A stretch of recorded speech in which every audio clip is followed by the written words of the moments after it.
Hey folks, good evening. Welcome again to another money space with me, Kalu Aja. Of course, on our space, we're talking the economy, personal finance, and of course, investing. We are here every weekend, 7 p.m.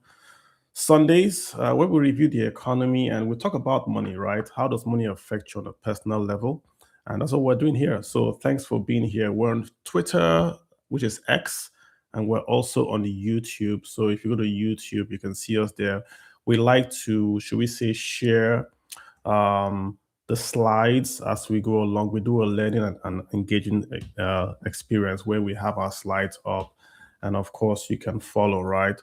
So this week we are talking the Nigerian IMF loan drama. We're talking the 2026 budget review, just a brief budget review. We'll go through the budget, see what's in it, what's going to affect you in terms of the naira, in terms of essentially what's going to happen, what we think is going to happen to the economy, debts, foreign exchange, the naira, and then just take a look at the economy. You know, I want to make this also personal to you.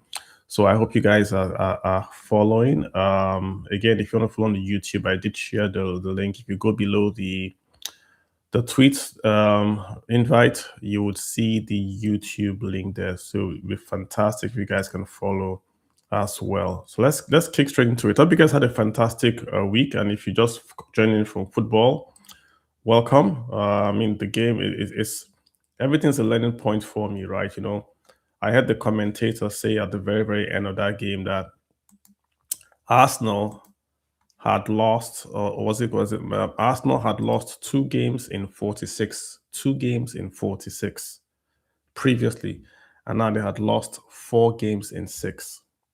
You know, it's what that tells you is that, you know, investing is a long-term goal, first of all. And if you invest for 99 days and you miss simply the last day or the best day in that total calendar, your portfolio is going to be off.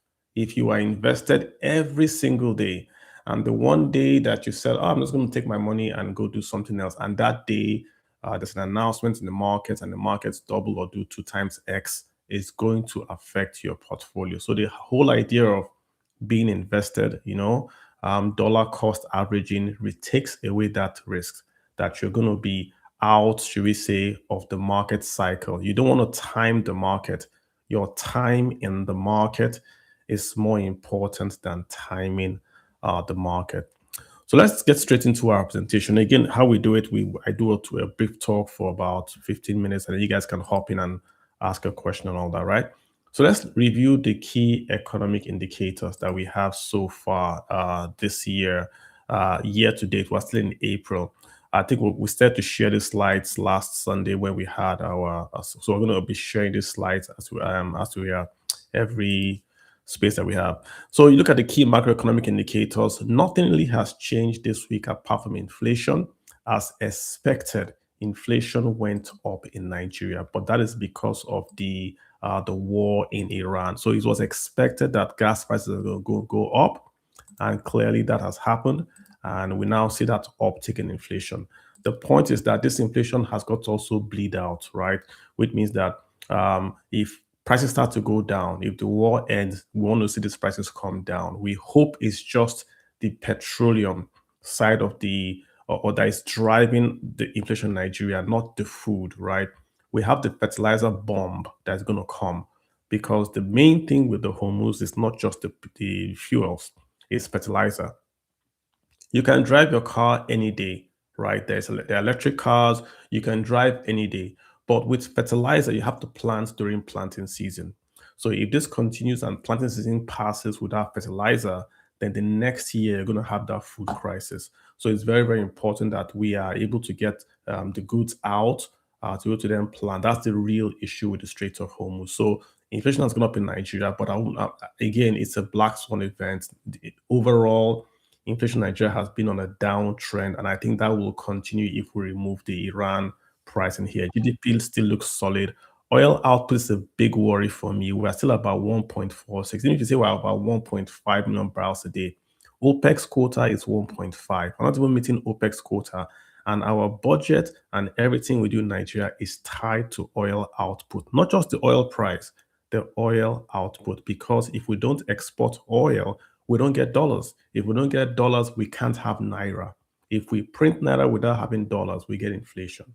So we've got to get the oil output out so the price can affect. There's no point posting the price of oil is $100 a barrel if we are selling 1.46. The budget is about 1.8.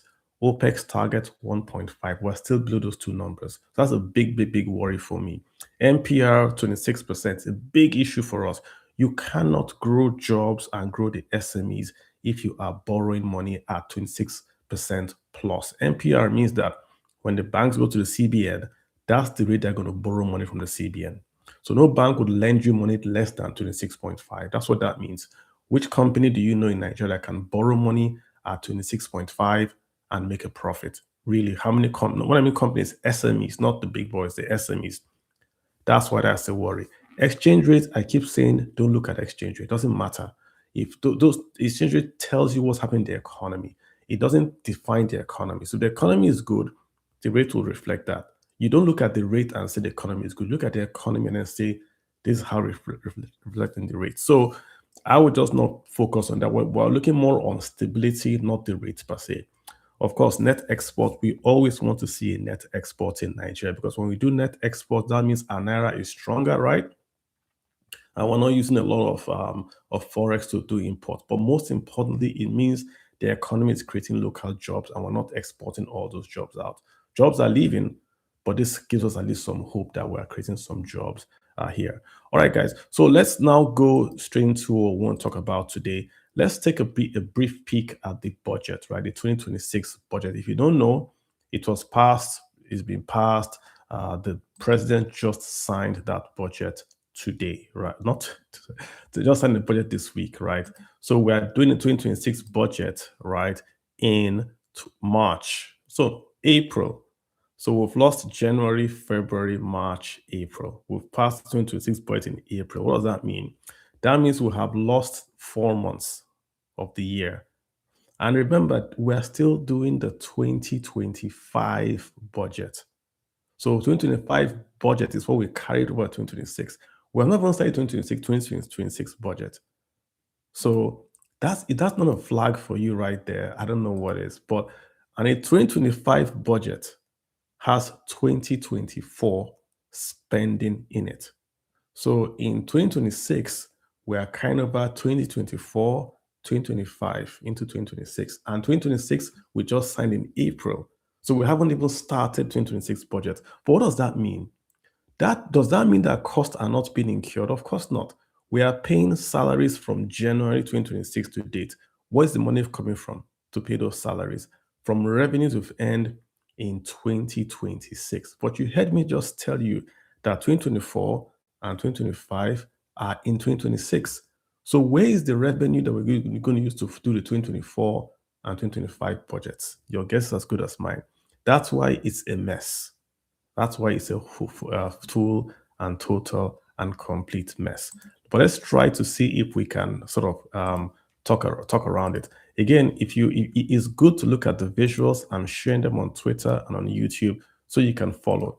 And I did a 2025 and 2026 comparison so you can see what we're talking about. And I picked the key things in the budget, not what we're going to spend on roads, but the key things that are going to affect you as a Nigerian.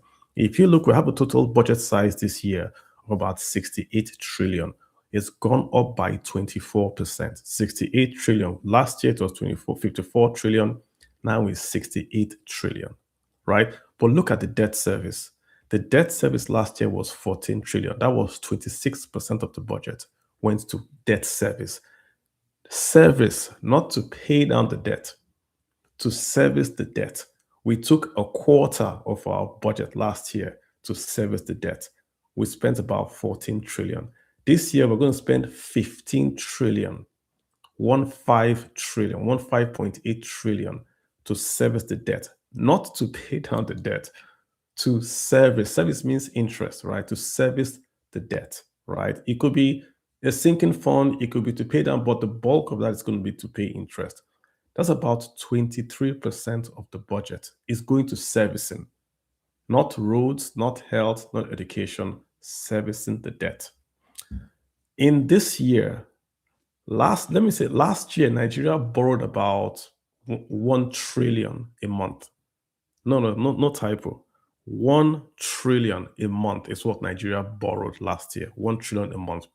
This year, Nigeria is on track to borrow about 2 point something trillion every month. So for the month of in 2026, January, February, March, April, we would have borrowed 2, 4, 6, 8, nearly 10 trillion. The budget has not been passed, remember, but we have already borrowed because we have to pay salaries, we have to service the debt. We can't say we're not going to service the debt because we have no budget. Have you ever heard government say, we won't pay you salary because we won't pass the budget? No, we have to pay the salaries. So debt service is 15 trillion this year. That's sorry, new borrowing is 29 trillion. Divide 29 by 12. That tells you how much you're borrowing every single month for 2026. What's the Naira impact? This is where it's important for most of you guys that are tuning in. The Naira impact is going to be that we are going to have a drag on the Naira in the short term. Why? Because we've got to borrow a lot to pay this immediate cost that we're talking about. We got to borrow money in January, February, March, and April, Abi, to pay. Where are we going to get the money from? We have to borrow money from the Naira, from the local guys, right? Which means that there's going to be pressure on the Naira. Rates are going to go up, or if rates don't go up, the CBN is going to come and monetize the debt. That's why you see the dollar reserves come down a bit, because we've got to take those dollar reserves and sort of support the Naira so it doesn't fall too fast because we are borrowing too much money without getting sufficient revenues in. Like I showed you before, the oil target is still 1.4 million barrels a month.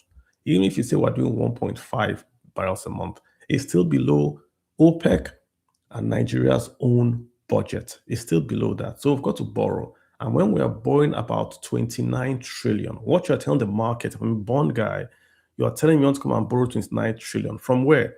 From the market. So you are going to crowd me out because I don't have as much capital and credit rating as you. So if I am Kalu and Co. and I go to borrow from my bank would rather lend to the Central Bank of Nigeria and the federal government of Nigeria than myself.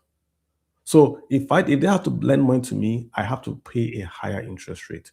If rates go high, it affects my cost of doing business, right? So the borrowing, the Naira impact, and the short term, there'll be pressure on that bank, on that Naira to lend money to the government, which affects me negatively. So it's going to be a higher borrowing, higher debt service in 2026, which will be an exact pressure on the Naira in the short term. Why do we say short term? The idea is that if we start to spend money on capex, remember we have a capex budget. It's not just debt. We're also going to spend money on roads, bridges, ports. The idea is that in the short term, there's pressure on the economy and the Naira. But in the long term, as they start to spend money, the economy becomes reflated. Maybe Kalu and Co. gets a company, a contract to supply Biro, and that Biro contract allows you to employ somebody else. You see, that employment and that consumption helps the economy, even if it is borrowed money. So we're saying short term because when the money starts to go into the economy, it reflates the economy, it drives consumption, and it releases that short term pressure. So if you borrow money not today, there's pressure on the budget. But when that money you borrowed now starts to build a bridge, you employ people, you do contracts, there is now consumption and jobs created that allow the economy to recover what I've borrowed, if you understand what I'm saying. All this is predicated, of course, on the government doing the right thing. If they borrow and spend on infrastructure, the market likes it. If they borrow and they spend on conferences, the market does not like it, and the pressure will continue. So capital spending has gone up in the 2026 budget by a massive amount. We're going to spend a lot on roads, bridges in 2026, right? But the fiscal expansion is what's going to drive the FX demand. I'm going to show you guys more slides on this to really get into the nitty-gritty of the Nigerian economy, what's happening and where the threats are. So just pay attention. This is very, very, you would want to go back and replay this slide and see most of the points I'm making. But this is really when Nigeria has, I'm giving the red flags, if you may. So you can go back and watch those red flags and then see what's going on. So I talked around debt in Nigeria and the debt servicing. Let's look at the debt picture. Who are we owing? And is all debt in Nigeria good or bad? Why are we mentioning the IMF? We're going to get to IMF, but let's come to this slide first of all. If you look at this slide I'm sharing, both on the Twitter and on YouTube, you will see Nigeria's debt position as at December 2025. So the total debt Nigeria is owing, total is about X. I just picked external because internal, we can print Naira, but we can't print dollar. The total external debt for Nigeria is about $51 billion, $51.8 billion. This is about December 31st, 2025. Who do we owe? We owe what we call, if you divide the debt into three, we have multilateral, which is like the World Bank and all that. World Bank, those multi-agency loans, World Bank, right? Multilateral loans. You have bilateral. So we're borrowing from, say, China, or we're borrowing from, say, France. So it's two of us, we're borrowing from China. That's bilateral. Then you have the commercial and the Euro bonds, which are we go to Wall Street and we borrow from them. The multilateral is where we have the bulk of the volume of our loans. So from the World Bank alone, Nigeria is about 19.8 billion from the World Bank alone. World Bank alone. The African Development Bank, Nigeria is doing about nearly 4 billion from the African Development Bank, nearly 4 billion. So World Bank is the main lender to Nigeria under the multilateral loan bucket. And again, nearly 20 billion they're lending to us there, right? But these are, if you could say good or bad debt, these loans that the World Bank gives Nigeria is very, very low interest. We do a lot with the World Bank, but it's not like a commercial rate, maybe 3-4%, right? And it's a longer term. So even though it's a lot of money, it's not killing the balance sheet. What about bilateral? If we go to bilateral, the biggest lender we have is China. So China is giving us about 5.5 billion. If you combine China Exim Bank and the Bank of China, about $5.5 billion from China. We have France. This is a massive loan also. So the other country we owe more money to, apart from China, is France. That's why your president is always going to France. Just kidding. But we owe France about nearly $1 billion, right? Then we have India, Japan, Germany, combined about maybe 250 billion or something like that. Yeah. But this is why I want to take your attention to look at the Euro bonds. The Euro bonds, we owe Wall Street about 18 billion. And that's where the problem is. We owe Wall Street about 18 billion. Because if you look at the World Bank, look at the debt servicing for the World Bank. We have borrowed 23 billion. We are paying to service the debt for the whole year. We paid the World Bank and others about 1.9 billion to service 23 billion in debt. Come to bilateral, we borrowed about 6.7 billion and we're paying just 600 million to service China, Japan, and France, right? First of all, but look at the Euro bonds. We borrowed about 19, actual figure about $18.54 billion. Look at the debt servicing, 2.5 billion. So what we pay to Wall Street, of course, is higher than what we're paying to the World Bank, even though we're borrowing less from Wall Street when compared to the World Bank. That's what the problem is in Nigeria is the Euro bonds. The Euro bonds are commercial obligations in dollars. You can't print them. You've got to earn them to pay back. So when we don't sell crude oil, the problem affects that Euro bonds. That's why you see the debts and the deficit in Nigeria are very, very high. That's why I think potentially you start to hear about they are flying the IMF kite. They want to see what Nigerians will say. They flew that kite to see what we'll say, and that's why they are flying that kite. We've got to service. This is a year. Oh. This is not to pay down that 18 billion from euro bonds. In 2025, we gave Wall Street 2.5 billion because we borrowed about 18 billion from Wall Street. That's what I'm telling you. $2.5 billion dollars. It's a lot of money. A lot of money. So you're going to ask yourself, where did the money go to? Where did this 18 billion we borrowed go to? That's a different X space and a different conversation. But if you look at the total year 2025, Nigeria's debt was 51 billion and we paid 5.15 billion to service 51 billion. Just rough maths, that's about 10%. If you add the World Bank, bilateral euro bonds combined, and you take the servicing, we are paying about 10% roughly. Not saying there's a loan for 10%, but that's a rough calculation. That's a lot. And again, it's in dollars. So we can't print it. We can't take remittances and pay it. We've got to earn it from oil sales and the rest. So I see the president saying, listen, NNPC, don't deduct anything, send all the money back to CBN because CBN is struggling. We have to pay this 5.51 billion. And that's the problem, guys. We've extended ourselves a bit that we have no room for maneuver. If anything happens in Iran, the war, and it goes bad, really, really bad, we're going to be in some serious trouble. So let's try to look at what's happening with the oil production because, again, this Nigeria is an oil story. When you hear cocoa, you hear non-oil export, ignore it. We're not doing a lot on those things.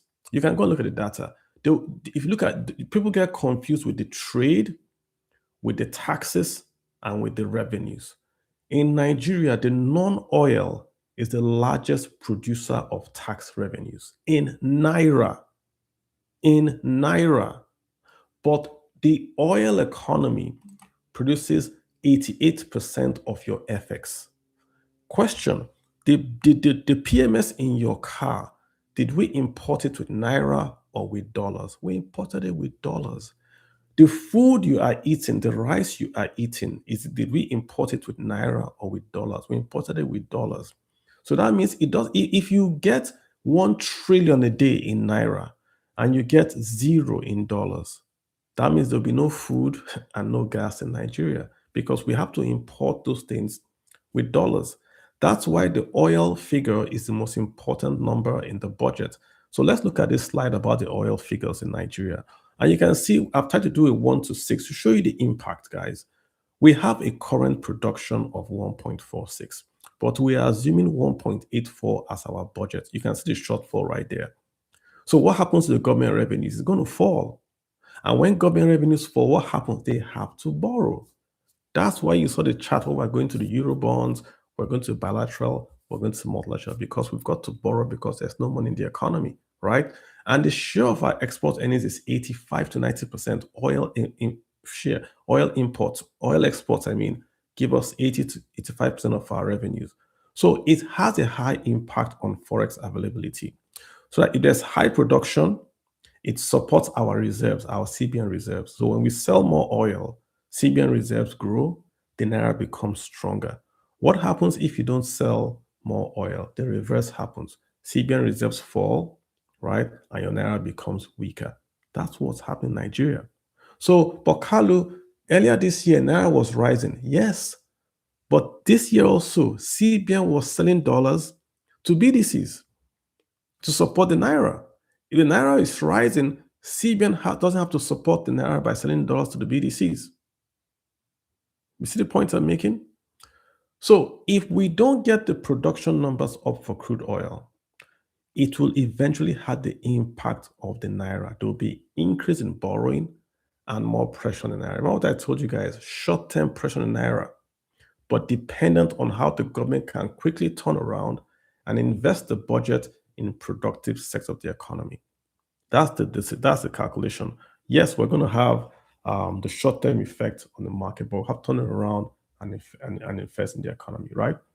All right. So again, guys, moving on. Thanks for your question. Just hold on a minute. I'm just going to come. We're just going to be done pretty soon, and you guys can ask your question. Let's look at the reserves for Nigeria. This is the same point I've made, so I'm not going to really spend too much time here. The reserves for Nigeria are going down. The reserves for Nigeria are going down. But first of all, let's give credit to the Central Bank of Nigeria. They met net reserves, I believe, at about gross reserve about 34 billion. They met gross reserve at 34 billion. Right now, it's about 50 billion. So they've grown the reserves. This is after they have paid off obligations. Remember, they paid off in the airlines, they paid them off, they paid a lot of stuff off, and they still had 50 billion. So from 2023 to 2026, the CBN just really did some serious fiscal management, very, very prudent. Reserves have grown highest in about 13 plus years. The reserves we have today about highest in 13 plus years. Now we've seen the reserves start to go down to 48, from 50 to 48 billion. Is this a long-term trend? We don't know. Yeah, we don't know if it's a long-term trend. What we know is that it's going down. Maybe it's just a short-term thing. Like we said, there will be impact in the short term. It would ease off in the long term if we spend right. Maybe that's what we're seeing. But we have to just mention it to you that, hey, this is what's happening. So you keep it in your rearview mirror, right? Now, let's talk about this IMF thing, this IMF kite that is being flown. And believe me, guys, the government does not say things casually. When you have the coordinating minister of the economy say they are going to New York for the summer meeting of the World Bank and then they want to go to take an IMF loan, it's not an error. They say it on purpose to hear feedback from the population because IMF Nigeria has a very, very, what's the word now? It's a dirty word in Nigeria. So you won't do IMF loans because IMF, if you look at how IMF and the World Bank are, I give you a distinction. The World Bank does development projects. So you don't have money. You want to build a school and a road. You can go to the IMF and they'll give you a loan to build a school and a road. Maybe you can't get a loan from your commercial banks. World Bank will give you that loan. But IMF is a different lender entirely. IMF is focused on what we call balance of payment. Balance of payment. So what's the balance of payment issues? You can't pay for your imports. You have a balance of payment issue. If you are old enough in Nigeria, Nigeria in the 1980s, Nigeria had what we call essential commodities. When Nigeria was essentially broke, we could not pay for any imports. So back then, your father and your mother would go line up to buy sugar, buy salt. You would line up, buy tea. Yeah, there was no mall. You would line up and you buy what they call essential commodities. Sugar. I remember line up to buy sugar from school. We'll go to our mom, we'll have to sit in the car. They line up for hours to buy sugar. That thing you saw in Soviet Union, it happened in Nigeria. That was the balance of payment issue. So when you go to the IMF, that's when the IMF is your last lender when everybody else has told you no. They will, of course, tell you to do many painful things, remove subsidies, increase cost of government services. Those are very painful. But remember, you went to them because nobody else will lend to you. You killed your economy, then you went to them. IMF does not come to you, you go to them. You only go to them when you have killed your economy. You can't borrow money from anybody, even the World Bank. Then you run to the IMF. It's when companies see you with the IMF, they can come back and start to lend you money because now you are under a debt program. It's like if you're a big man in Nigeria, you have a Rolls Royce, you go for Owambe every weekend. You want to go and borrow money from a bank. Nobody will lend you money because you're going to Owambe. But when you now go to IMF will say, sell your Rolls Royce, sell all your Agbada, move from Ikoyi, move to Ikorodu, use Keke. Those things are very, very painful. But what the IMF is saying is they are stripping away your waste to go to your productive activities. And it's that waste, that stripping away that people confuse and say IMF is bad. No, you run your economy to the ground, then run to the IMF. So why is Nigeria even talking IMF? By terms of the Nigeria's macroeconomics, we don't need IMF. Our current account surplus looks good, 5.8% of GDP. It looks good. We are growing about 4.1%. We can grow more. We are doing about 8%, 9% in 2012 and all that. We can grow better, but we're still growing at 4.1%, right? We have 50 billion in reserves now, about 47. We still have reserves. So why are they going there? Maybe if you ask me, I think that they are seeing something coming. Perhaps we have this retirement of Eurobonds coming. and they are not really sure of the oil output, and they want to just have options. Not even that they go and borrow, but they want to have the options. Let me just clarify.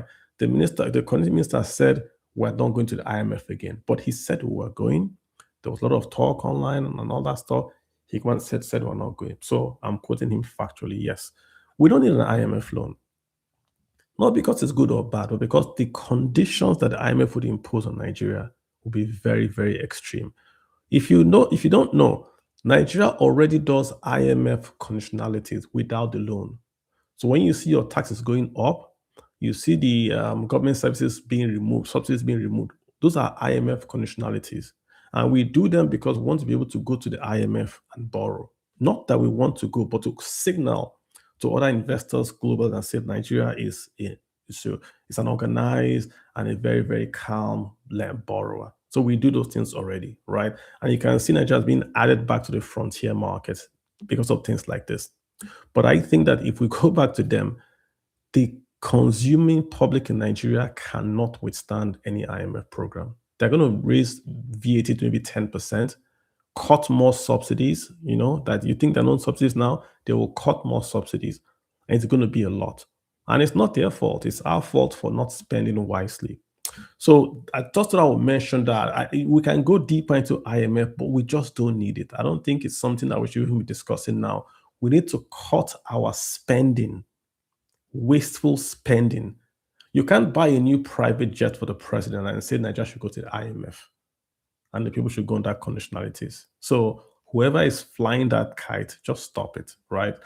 We know these things are not said in error. We know why they are said. Just stop it. Let's just move on. But let me now come to this last chat I want to share with you guys. And this is why I say Nigeria should not even consider taking a loan. If you go back to my comments, I've always said that there's nothing wrong with debt, deficits, and borrowing. As a matter of fact, I've said Nigeria can find a place to borrow $1 trillion, $1 trillion. Nigeria should go and borrow $1 trillion because we want to use that money to do investment in the economy. There's nothing wrong with that statement. The problem is that this present government has not shown prudence in borrowing and investing in infrastructure. And I have my receipts. So I'm not being political. I'm going to show you the receipts. So again, go back to the YouTube and I've just shared the chart on Twitter. What I've done is to compare the capital budget to the capital releases, but didn't stop there. I then compared the capex with the debt we borrowed in that particular year. So what I want to show you is this. The government says we have to borrow to do infrastructure. That is a fantastic statement. So we're going to look at the years and see how much the government commit that are going to do infrastructure, how much did they release cash for, then how much did they borrow, and from that borrowing, how much did they then give to infrastructure. So let's look together. If you look at 2021, we had a budget capex of 3.9 trillion. We released 3 trillion. Fantastic. So nearly net 5% of what we budgeted for capex was released. We borrowed 4 trillion. Okay, but we released 3 trillion out of a budget of 3.9 trillion. Fantastic. Let's go to 2022. We had a capex budget of about 6 trillion. We released only 2 trillion, but we borrowed 7 trillion. You see the problem? We're borrowing 7 trillion. It's not going to capex because we only released 2 trillion to capex. Let's now come to President Tinubu's regime, 2023. We had a capex budget of 7 trillion. We only released about 3 trillion, but we borrowed 7 trillion. So we borrowed 7, only 3 of that 7 went to capex. Let's go to 2024. A budget for capex for 13 trillion. We only released about 6 trillion, but we borrowed 6 trillion. Again, we're borrowing, the money is not going to capex because you can see, remember your capex budget is going to be funded from your oil and the rest. But in this case, we're not. We have 13, only 6 was released, but we still borrowed 6 trillion. But look at the 2025 one. This is one that's just absolutely crazy. Yeah. We have a budget of about 23 trillion, massive capex number announced, 23 trillion. That's more than the total capex for 21, 22, 2023 combined. So if you combine 3 years, in 2025, we said we're going to do more than 3 years in 1 year. We borrowed 12 trillion. This is not the accumulation of last year's debt.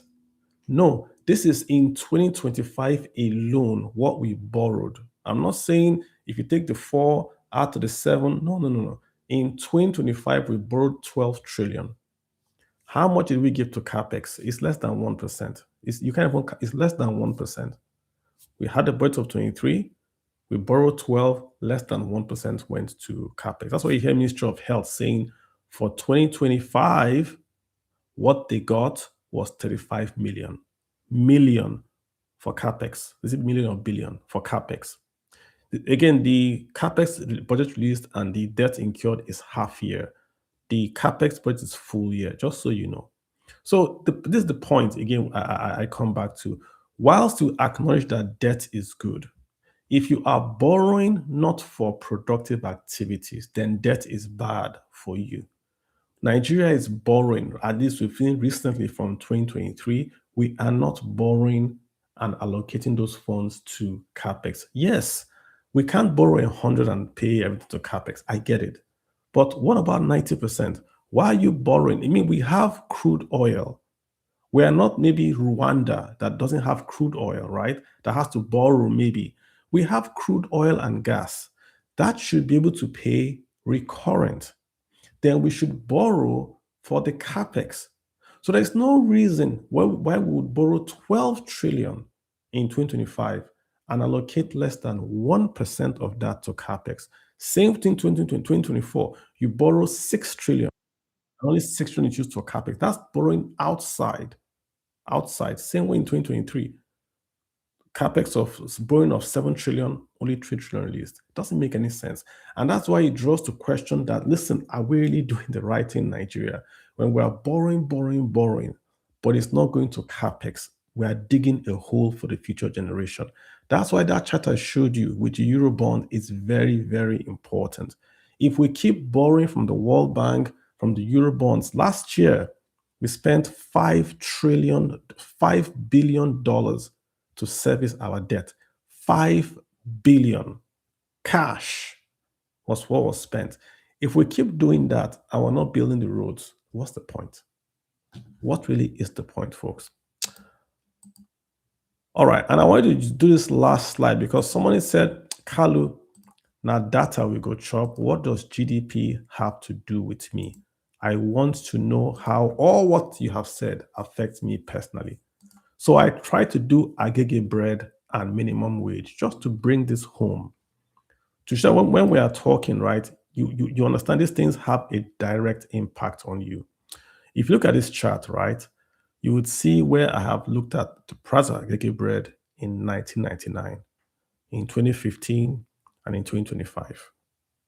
And what I've done is I've used inflation and devaluation because those things are what the effects of crude oil, the effects of output, the effects of not having money to invest in the economy. It just shows up in your naira devaluation and in your inflation numbers. And I try to say those numbers, let's compare to agege bread, because this is what it means to you on the guy on the street. In 1999, you could buy with your minimum wage and all that, you could buy 60 loaves of bread with your minimum wage and with the naira that you had. You could buy 60 loaves of bread with your minimum wage, right? Good. In 2015, you could buy 150 loaves of bread with your minimum wage, with the naira, the naira devaluation as compared to $1, you could buy more bread in 2015.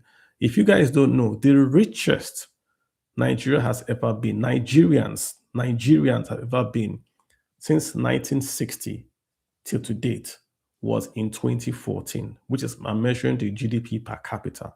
That's why in 2015 you could buy 150 loaves of bread with your minimum wage has been adjusted for naira devaluation. But if you go to 2025, you can see you can only now buy 117 loaves of bread. So the bread you could buy now has gone down. Your purchasing power has fallen. Inflation has gone up. Your naira has been devalued, which means you can buy less bread with the money that you have.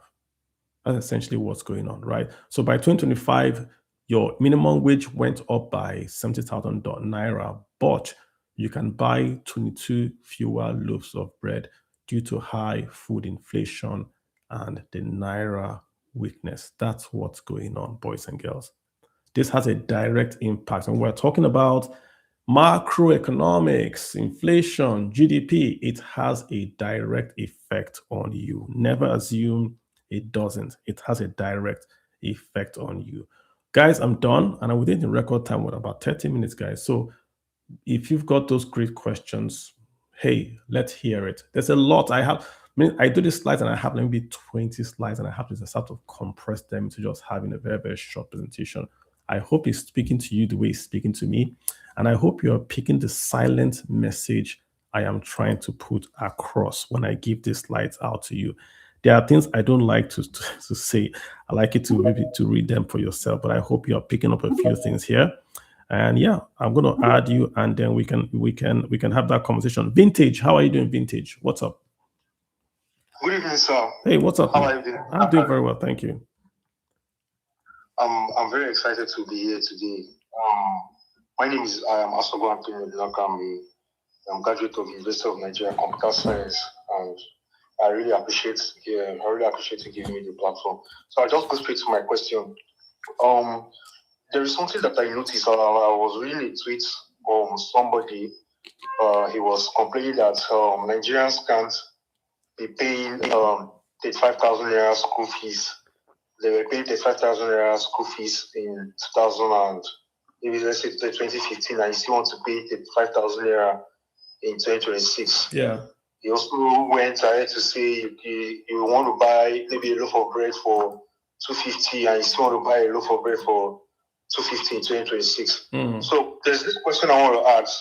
When the economy goes bad, let's use for example your Adigi bread, and let's say a loaf goes for 250. There's a pattern I noticed. Instead of it to go back to the original price from 150, from that it went from 150 to 250. Instead of it to go back to the original price of that point in time, it will stay at that 250, and at a point in time, Nigerians will take it as a new norm or take it as a new price, and we keep building and building and building, and at a point in time, you see the market goes up. There is a new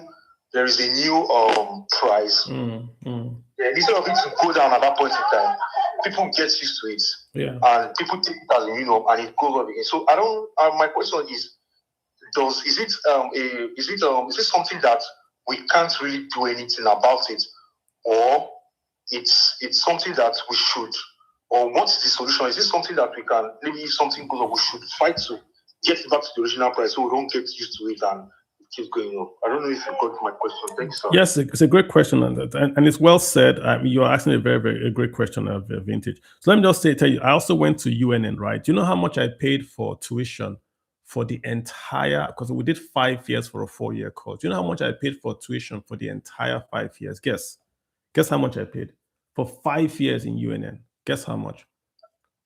Probably around 50,000.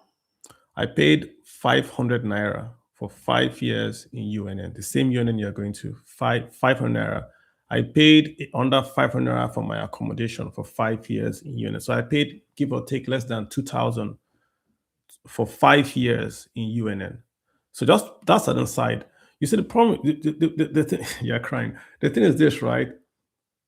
There's always inflation in every economy. And in every economy, you want inflation. You don't want stable prices. You want a little bit of inflation, 1%, 2%.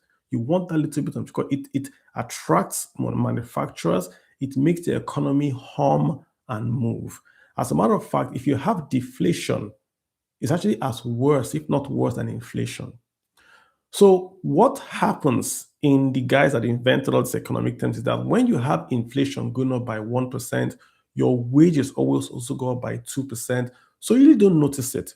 If you go to America today and you ask them how much was a bottle of Coca-Cola in 1970, you'll be shocked what they will tell you. But they have a positive wage number in America because their minimum wage or what they pay or what they earn has kept pace with inflation. The problem in Nigeria is that not that the prices have gone up, but wages have not gone up. If you look at the chart on Agege bread, your wage has gone up to 70,000 naira, but you are buying fewer loaves of bread because the real purchasing power of the naira has fallen over the years. So even if you increase minimum wage to 100,000, all that's going to happen is inflation is going to come up and eat it. So what is inflation, Vintage? You know, when we ask people what is inflation, what they tell you, inflation is the rise in supply. They say it's too much money chasing too few goods. The problem that many people focus on the too much money part and not in the too few goods part. Nigeria has a too few goods problem. If you have a lot of homes, rent price will fall. If you have a lot of rice, the price of rice will fall. You can't fight inflation by simply increasing interest rate to fight the currency in circulation. So just like you are saying, Vintage, I'm sure you bought maybe if you buy a phone today, Apple phone today, maybe Apple 2, and there's Apple 16. If you go to the market, is the price of Apple 2 lower or higher? What do you think, Vintage? Is the price of that Apple, is it lower or higher when you go to the market? That's the Apple 2 to be lower. Why do you think it's lower? Why do you think it's lower? Because nobody wants to buy it. So people are buying Apple 16 because there's less demand on Apple 2, the price goes down, even though the Naira has not done anything.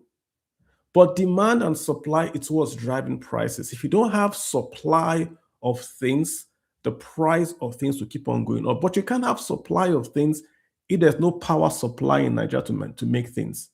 What's Agege bread? Agege bread is wheat, wheat, sugar, salt, yeast. All these things we've mentioned, wheat is imported, sugar is imported, yeast is imported. So how can the price of Agege bread go down when it's all imported? And that's the problem with inflation in Nigeria. It's not that it's good. We shouldn't really care about inflation if our wages can keep up. But our wages can't keep up because we are very unproductive. You can't have a productive worker if there's no power supply to make that worker productive. You see what I'm saying, Vintage? So the issue for you is that focus on why are we not producing more goods in Nigeria to keep prices lower? What was pure water price? When I was growing up, pure water was 25 kobo or whatever. Today, pure water is 2 naira. Why? There's no supply of pure water. So the limited supply makes the costs go up. High cost of producing pure water makes the price go up. So I get your question, why do Nigerians accept it? Because there's no supply. Remember when MTN was the only cell phone company in Nigeria, they were doing, they said that they can't do per second billing. But once Glo came, MTN found a way to do per second billing.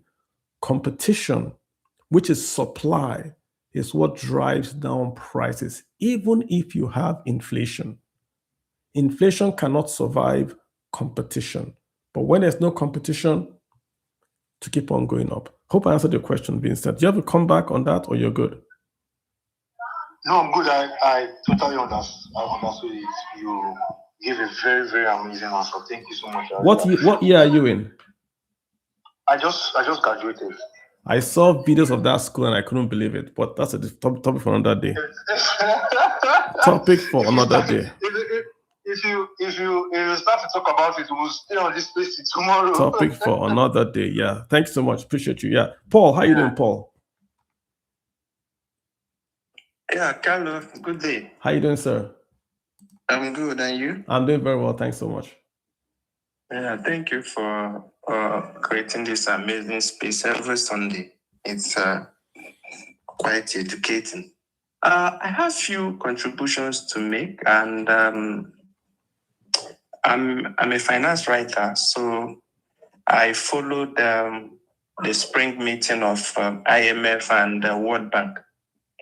And if you look at the reports that came out from that meeting, you will find out that Africa, we are far, far behind especially Nigeria. Can you imagine that we had an opportunity to make a lot of money from the increase of crude oil price, but we could not take that advantage because we are not even producing enough. And the little we produce, most of it are tied to loans that we are trying to repay. A country like Angola, they paid off most of their debt during this period because of the money they were able to recoup from the oil price increase. There's another report that came out from that meeting that is worrisome. The productivity level in Africa, especially sub-Saharan Africa, has dropped so low that it will take us another 50 years to catch up to where we used to be. Another 50 years if we grow at the rate that we are growing now. And a lot of countries were highlighted in that report. Nigeria has a serious power problem that the productivity level has dropped. And our middle class is like eroded entirely. The middle class is no longer just like nothing existing because the productivity level has dropped, our power supply is not there, our infrastructures are just like zero. Yeah. And we are talking about why the government is borrowing. We have to gear up. The government introduced green tax on SUVs, you know. You know that part of the reason why they introduced that is because they're going to IMF. Yeah, exactly my point. People will not understand. People will not understand what's happening. Exactly my tax point. was introduced because we are running to IMF. We had a very big problem with the shock from the Middle East war was not supposed to hit us that hard. But let me stop you there, Paul. Paul, why do we have a shock from the Middle East? Why? We have oil in Nigeria. We have a refinery in Nigeria. According to the laws of Nigeria, the Petroleum Industry Act, the law states that when there is an issue with supply of crude oil, that the law says we must, it's not saying we should, we must supply the local refineries first before we export. It's in the law. So all this issue, it wouldn't have had a shock if Dangote can get oil from Nigeria. Why is it a problem? They can't. Why not? The law says you can. If we say we are producing 1.3 million barrels per day, look at the problem that we have, where over 60% of that is already tied to loans. But the law those says people are going to take. Yeah, I get that's the correct answer, Paul. You are right. But the law says that the loan should not supersede the law that has been passed. The law is saying that the law cannot, we have to give Dangote oil irrespective. Are you not saying that we're going to suspend the loan and accrue more and breach on the loan and accrue more? I am saying we passed a law exactly saying what you just said, that we have to give Dangote preference. That's what the law, I didn't write the law. It's there. Okay, maybe I don't know full details about that, but the problem is that from what we found out is that most of these things are tied to these loans, and those guys are taking their own at the point of production. And what we have is not even enough to service or to serve Dangote. So Dangote will have to still go to the international market and buy at the high price. Do you remember that there was a time IMF tried to pressure us into returning partial subsidy during this period? They hid it. They didn't tell anybody. But at the point, the government realized that it's not something that they could do. And we were just praying that US would be able to fast track whatever they're doing at the Strait of Hormuz and save us distress. Because we already hit the pump price of gas, which is the diesel, which is the main fuel that is used for transportation and other logistics in Nigeria, has gone way up. So the inflation cut across everywhere. So this thing that they are running to tell us that they're introducing a green tax on XUVs is their plan. They're preparing the ground so that when they go to IMF, they will be able to get the loan that they are looking for. But my biggest worry is just like what we said at the beginning. I didn't join, but we are just rounding up when I came in. The problem is the money that we borrowed, where are we allocating them? Are we really allocated on the right thing? What is happening with power? Because these things are what's going to increase our productivity. And if we continue at this pace, it will take us 15 years to get back to 1999. So it's a big problem. Thank you. Let me read that section for you. I'm reading section 109 of the PIA, section 109. The Commission, to the referring to Nigerian Upstream Petroleum Regulatory Commission, NUPRC, may from time to time impose on a lessee or licensee of upstream petroleum operators a domestic crude oil supply obligation. Obligation, not obligation. The domestic crude supply obligation shall require, look at the words, shall require the lessee or licensee to dedicate a specified volume or percentage of its crude oil production for supply to crude oil refining licensees in Nigeria. Section 109(2) of the Petroleum Industry Act. We passed it. Essentially saying that if you are Exxon, if you are Chevron, if you are Total, the commission can tell you that to allocate a percentage of your crude oil production to Dangote. So if Dangote is able to get crude oil from Nigeria, he's able to refine, he have to import expensive crude oil. Even though it is priced, Nigeria can subsidize the crude that Dangote is getting, so that it's a subsidy on crude, which we can measure. You go to Dangote and he sells X gantry plies at a lower subsidized price. The point is, we cannot have cheap PMS without a subsidy. And if you have it already in your laws that you can impose, that's the word they use, shall require. So it's not like they're not asking you, they're saying shall require. It's there, it's passed.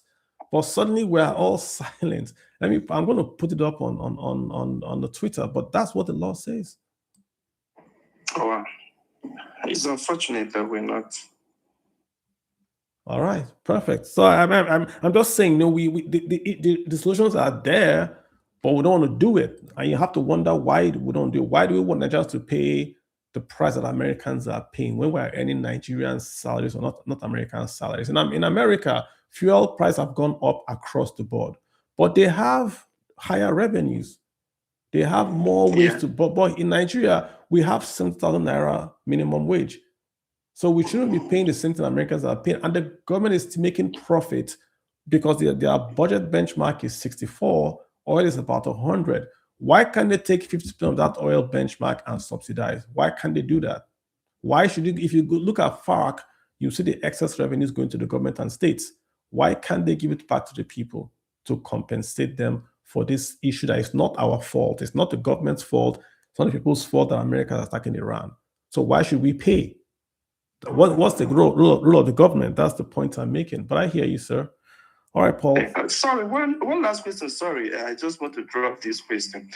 I don't know if you've seen the story about the productivity level in sub-Saharan Africa. I want to ask, what do you think we should do with our loans going forward in order to increase our productivity in Nigeria so that we don't have to wait for another 50 years? Because this is a big trouble for us. You see, if you ask me what to do with the loans in Nigeria, I would say sell off a good asset, pay the loans down, and start all over again, right? So, for instance, you sell LLNG, 5% or 10%, a wonderful asset. Go to, now, this is the best time to sell it. Go to Qatar. Qatar would want a substitute to Hormuz. Sell 10% to Qatar or to Aramco. They will give you cold, hard dollars. That money and pay off the Eurobond loans. If you pay off the Eurobond loans, you have released substantial dollar revenues back to your budget.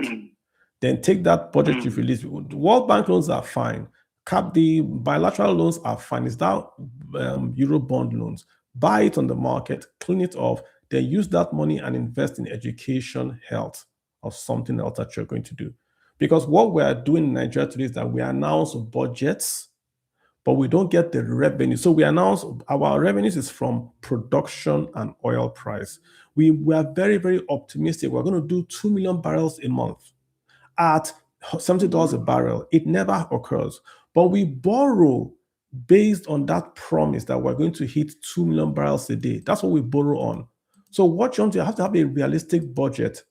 Use the budget benchmark and say you are going to spend very, very little. Sell 10% of LNG, take the money and pay off Eurobonds, release dollar cash into your wallet. That dollar cash allows your Naira to then rise in value. Then go back and do import substitution for food. Right now, Nigerians are enjoying food prices falling. It is being imported. The rice you are eating in Nigeria today, everything you are eating in Nigeria today, the price has gone down. It's being imported. What happens tomorrow if we can no longer import? There's a food crisis in Nigeria. The World Food Program is in Nigeria. I saw them with my 2 eyes. I was shocked. Those white trucks you see, they are in Nigeria. But we live in Lagos and we tweet, so we don't know these things are happening.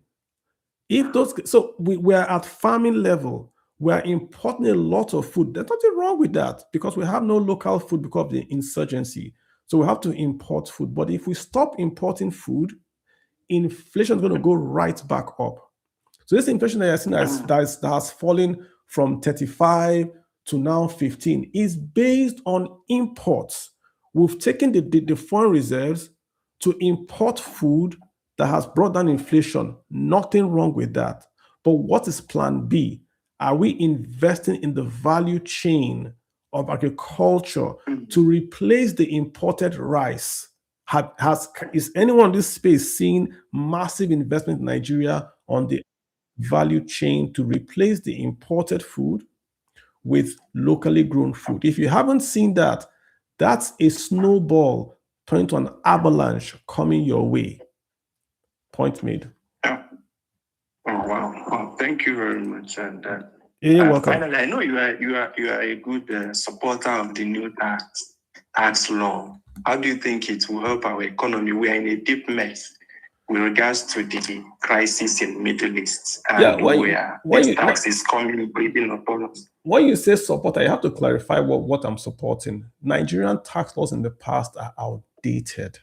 They are outdated. I had an office in Ikoyi. I was paying tax on my television in the office. So local government people came and said, you have television, you have to pay television tax. Why does Nigeria collect television tax? Because in the 1930s, when those laws were passed, if you had a television, you were rich.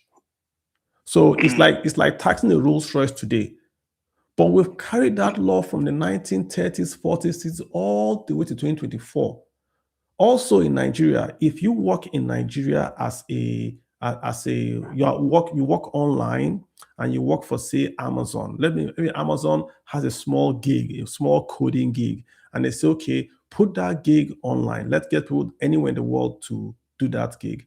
In the past laws in Nigeria, Amazon has to come to Nigeria to incorporate in Nigeria to allow you as a Nigerian to work on that gig. But the guys in Kenya, Amazon doesn't have to go because we didn't define what resident is. We didn't define what a resident company was. So Nigerian government will tell you, you earn money from Amazon in Nigeria. Well, Amazon, come and pay payee. Amazon not going to pay in Nigeria. Remember when they tried to make Twitter and Facebook pay tax in Nigeria? They didn't pay. They're not incorporated in Nigeria, but they earn revenues in Nigeria. So all those old archaic things were removed from the old tax laws and were now put in this new tax reform. That is what I support. And I've given you the part I don't support. I've also given it. But you can never have a law that is 100% perfect. Net, blow for blow, this new tax reform is better than the old one. This new tax If you have a company in Aba, your turnover, you are making belt or shoes, your turnover is 64 million naira, you will not pay taxes. Your turnover is 74 million naira, you will not pay taxes. Your turnover is 84, 94, you will not pay taxes. In the old system, once you make profit, you have to pay taxes. So there are a lot of it's a reform. They took a lot of nonsense out. They brought a lot of things in that I don't like, and I'll tell you what I don't like. In the old tax laws, once you're a Nigerian, you have a tax break automatic, which is 20% of your income plus 200,000. You get it automatically. You don't have to do anything. In this new tax law, they've gone to the American style where they tell you that you have to go file a deduction to get an allowance. That's why I was telling people on Twitter who were arguing last year, they were abusing me. November, whatever your employer is doing on your taxes as payee, you've not started. It is by next year, March 2027, all this income you are earning in 2026, you're going to pay taxes then. That's when we will now know the effect of this tax. Not the one you say, my paycheck went down, my paycheck went up. That's not your taxes. That's your employer withholding your taxes. You have to file from December till March 2027 to know if your taxes went up or down. And there's no more, I don't see people talking about tax anymore in Nigeria. So there'll be a huge surprise next year, January. People will be shocked. What do you mean I'm owing taxes? My employer took my pay. People will be shocked. What will happen? And so exactly. So you guys as business writers, you have a duty to educate you. There are lots of things we haven't done. No Nigerian should guess his taxes. In America, you are given a W-2 from anywhere you work, telling you your taxes. You are also given, if you invest, a 1099 telling you how much your taxes are because you invested. Have we had any communication from the Nigerian Revenue Service that employers should give their employees a type of W-2, or that banks and investment houses should give their investors a type of 1099? If you don't do that, how is a Nigerian that does not understand figures expected to file taxes? How are they expected to file? Yeah. How would they not say, I want to go and file tax? What does she know about her tax base or her tax numbers? But you expect her to go and file? With what? How will she file it? What will she calculate? So I hope that answers your question. Yeah. All right, Paul. Thanks so much. Hey, you're welcome. Let's get Ozioma. Ozioma, how you doing? Okay, Ozioma, then we'll go to Joel. Ozioma, hi. I'm not sure if you can hear me. Ozioma, I'm going to go to Joel real quick. Ozioma, just hang in there. Joel, you've got the floor. Go for it, Joel. Okay. Good evening, Mr. Kalu. How you doing? I'm doing good. I'm doing great. Very grateful for today's topic. Talking about the economy and the overall economy and borrowing and stuff like that. But I was maybe hoping before period to today's topic, I was maybe hoping you would talk more on, maybe shed more light on cost of governance in Nigeria, because it doesn't make sense that over the years we've been accumulating so much loans, so much debt, but the cost of governance in Nigeria is still, would I say, still the same, or it's been going up. I mean, it doesn't make sense. We borrow huge amount, but we still see our leaders in convoys of maybe 100 SUVs. You still see, the size of government alone, it's even alarming. It's not, how will I put it? The size of government is not going, if in a country we're having, let me just use a household, for example. You in the house, you are having a shortfall in terms of revenue. I mean, even as kids, the dad will be like, okay, maybe you can't, no more video games, no more, going out Sunday outing, stuff like that, just to cut costs and all. But we have not seen that played in. Instead, the number is going up in Nigeria. So I don't know if you can maybe talk more on that. And also, I have a curiosity concerning the loans we owe. I don't know if Nigerian government is able to, sell off some of these idle industries, or like I'm talking, like, for example, the refineries we have for years, they have not been working. They've been spending money to maintain it, but up to today, no output. What is the need of them? Isn't it better they just maybe sell it off to maybe privatize it, and maybe some of the money they get from selling off some of these assets, use it to pay debt instead of taxing, Nigerians that are unable to even meet up with basic amenities or cost of living. So that's just my question. Thank you. Those are great.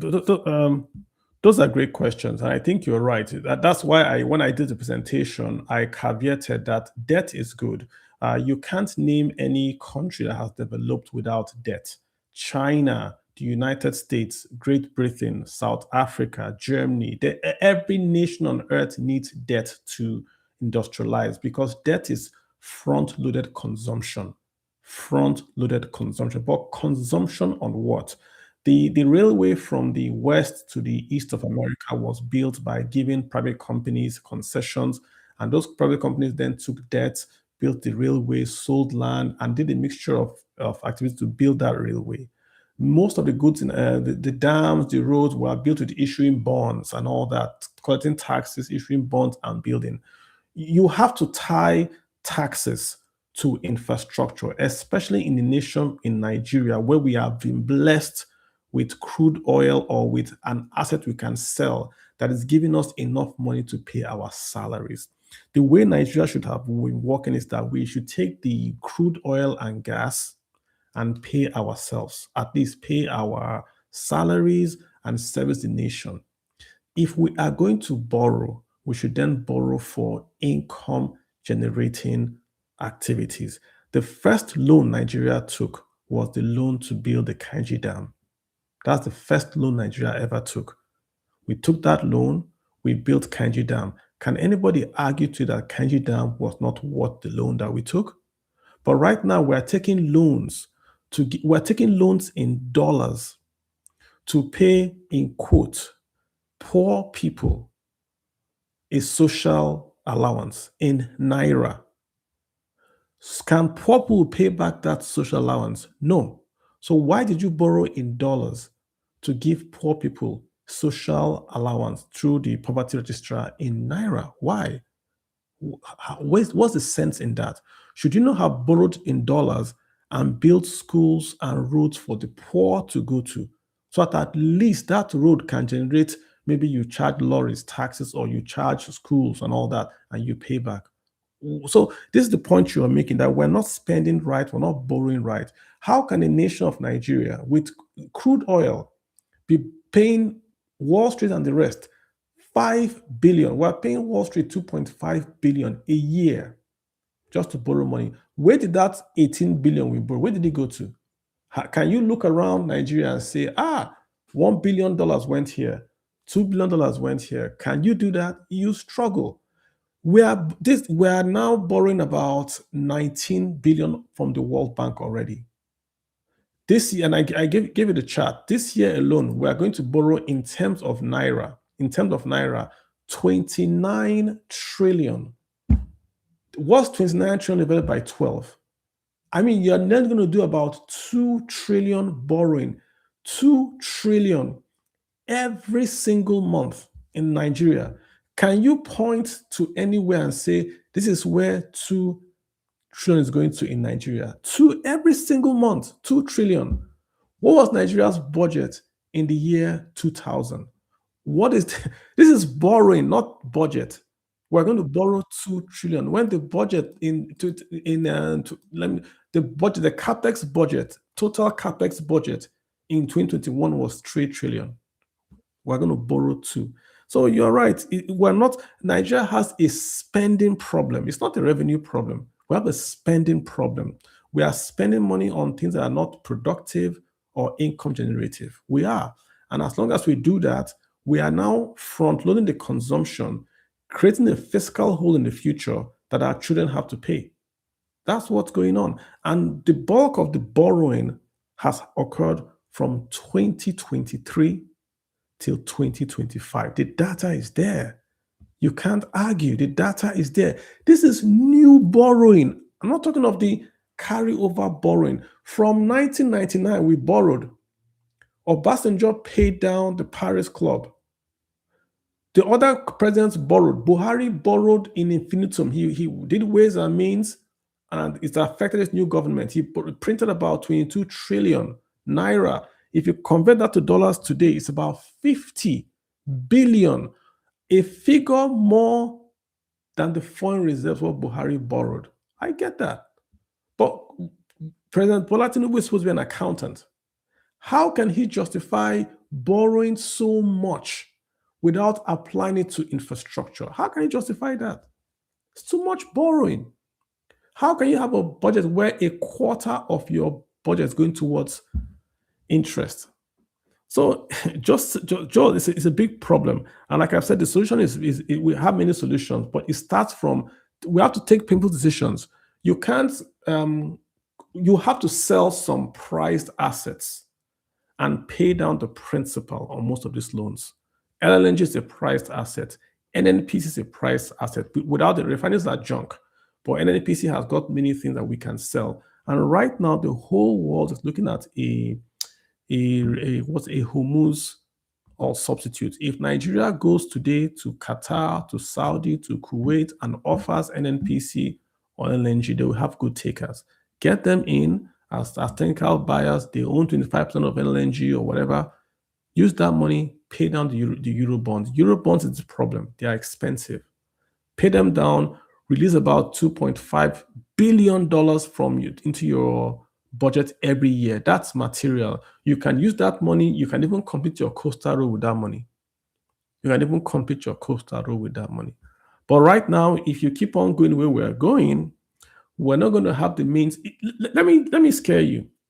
If something just bad happens in this world, something bad happens, maybe someone just drops a nuclear bomb in Iran and they hope it just scatters, then the food we eat is imported. The diesel we use, the crude we use is imported. Crude oil, we're importing crude oil. Palm oil is imported. Rice is imported. Livestock is imported. We only have one port that is doing about 80% of our imports. So everything in Nigeria there's no redundancy. We will not have food. We will not have fuel because a mistake happens somewhere on earth. And you can't live like that. Nigeria is supposed to be the giant of Africa. We are living that if anything happens with this, we're dead. We have no strategic petroleum reserve. We have none. There's no petroleum reserve where we have stored PMS and crude oil in Nigeria. There's none. If oil does not come in a week, the country will grind to a halt. Can you imagine what will happen in Lagos or maybe Kaduna, or maybe if the country, not because of a strike, but there's no petrol, there's no food. Food can't come from the north to the south. Can you imagine what will happen in Nigeria? But that can happen. This Hormuz thing is like a flashing, it has flashed and said, this can happen. We didn't learn from COVID. COVID, the whole country shut down, but it was a shutdown of the entire world. And what happened? Nigeria went to the IMF, or the IMF went to the whole world and gave everyone a loan. Nigeria got an IMF special loan, but every other country got it. And with that special loan, we were able to put into our budget and to do our things going forward. If it happens now, can we go to anybody and get 5 billion? If today Wahala happens, where do we get the capital to pay salaries, to feed? Forget salaries, to feed. Joel, it's a big problem. Big problem. We have to have redundancies in the economy. We've got to spend right. Our leadership are spending like they are doing absolute nonsense. So I completely agree with you. Hope I gave you my perspective on that, sir. Joel, still there? All right, Joel is not there. Ozioma, how you doing, Ozioma? You ready to speak now? And I have some great comments on Twitter. Ozioma, you want to go ahead? Yeah, someone is asking me to clarify the aggregate bread chart. The price 51, that's the cost of how much you're buying the bread, right? You are buying the bread for that amount. So you can see that even though you are making more money, you are paying less. You are paying... Yes, sir. Yes, sir. Oh, wow. Your audio is mumbled.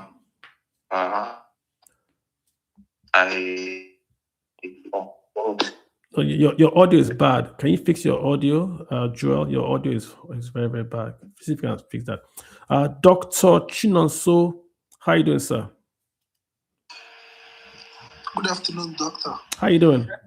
I'm good. I'm very, very impressed. I'm very, very impressed with what you are doing. Thank you so much. I want to ask a question because I asked a whole lot of questions and I need clarification. Just on Friday, I was speaking with former CNN anchor Chris Como, and I asked him a question. I asked, like, how do you see Nigeria, and what do you think will be economically good for the country? Yeah. Irrespective of Tinubu and anybody vying. Like, I don't want to show my bias that I'm supporting anybody or something. He gave me an assignment. He told me he saw a write-up by P2B about missing 34 trillion naira thereabout every month. Okay, but what I read from P2B's Twitter handle wasn't so clear. Like, I wouldn't base that on facts. Like, I wouldn't say, okay, this is what he meant, or this is where I can pinpoint that he's saying this money is missing from. So, Doc, can you clear the air about if you saw that thing, if you saw that clip that write-up P2B posted on his Twitter handle? Thank you. Yeah, I've seen that and many other posts like that talk about money missing. But let me just say this, without answering the question, right? Let me just say this. The way we do accounting in Nigeria is what leads us to say money is missing or money is not missing, because the way we do accounting in Nigeria. If you recall, when Goodluck was the president, Sanusi said money was missing because money did not come to the CBN. The law state that money has got to go to the Consultations Revenue Fund. That's what the law states. But when you sell when you sell oil and the money goes to JP Morgan and you are paying subsidy, of course, NNPC was taking the money from that account to pay subsidy without sending the money to Central Bank of Nigeria.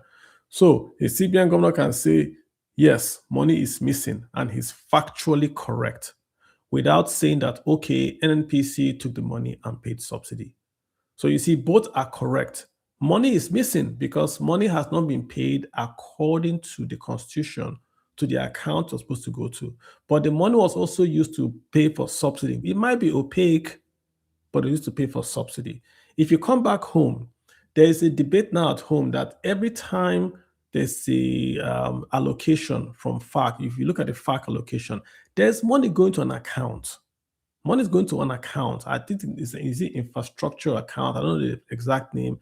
Money is, according to the laws of Nigeria, there should be no deduction whatsoever from FARC. So if money goes, you sell oil or you collect electronic fees, it has to go to that central Consultations Revenue Fund, and then FARC will then share to all the states in Nigeria. That's why under Obasanjo's regime, he had to refund the money. He used money to build primary health care. He had to refund it. Even the NIPP, when we build power plants in Nigeria using FARC funds. What did they do? Had to happen? The federal government had to give states certificates of ownership in NIPP companies. That was their way of saying, okay, we've used the money, we can't give you back the money, but we'll give you shares in this company. And that's the problem, because if you go back and drill down, right, doctor, it's not like as if someone took money with a bullion van and left. It will come back down to money that is supposed to go somewhere has not got somewhere. That's the money that is missing. You get the point I'm making. And both are right. If money is supposed to go to an account and it's not in that account, it's missing. The other person can tell you, well, this money didn't go to that account because it was used for this. So I get your question. But I think the way to do this, I'm not Mr. Peter B. The law. The way to do this is to actually put the amount, when Sanusi said money was missing, he said this is the oil sales. It should have gone to this account. It didn't go to this account. We have to see that specificity from anyone saying money is missing. That way, it's now left for the government to then say, yes, money is really not missing. It's here or it's here. Hope you get my point, sir. Yes, sir. Yes, sir. Yes, sir. Thank you so much. Then again, we were discussing about the Strait of Hormuz. Mm-hmm. So he told me that for a Nigerian, it shouldn't affect the economy and the business happening in Nigeria. Then, I'm not into economics real deep. So he gave me also an assignment. I said, okay, what if Nigeria is doing the right thing and this thing happens, like Iran, US, Israel happens again in the future, that the world had to turn to Nigeria? Doctor, what is the problem? Why haven't we gotten it right around this sector, at least to boost the economy, like you said, in reserves and, to boost wealth of the nation, if I may put it this way? Thank you.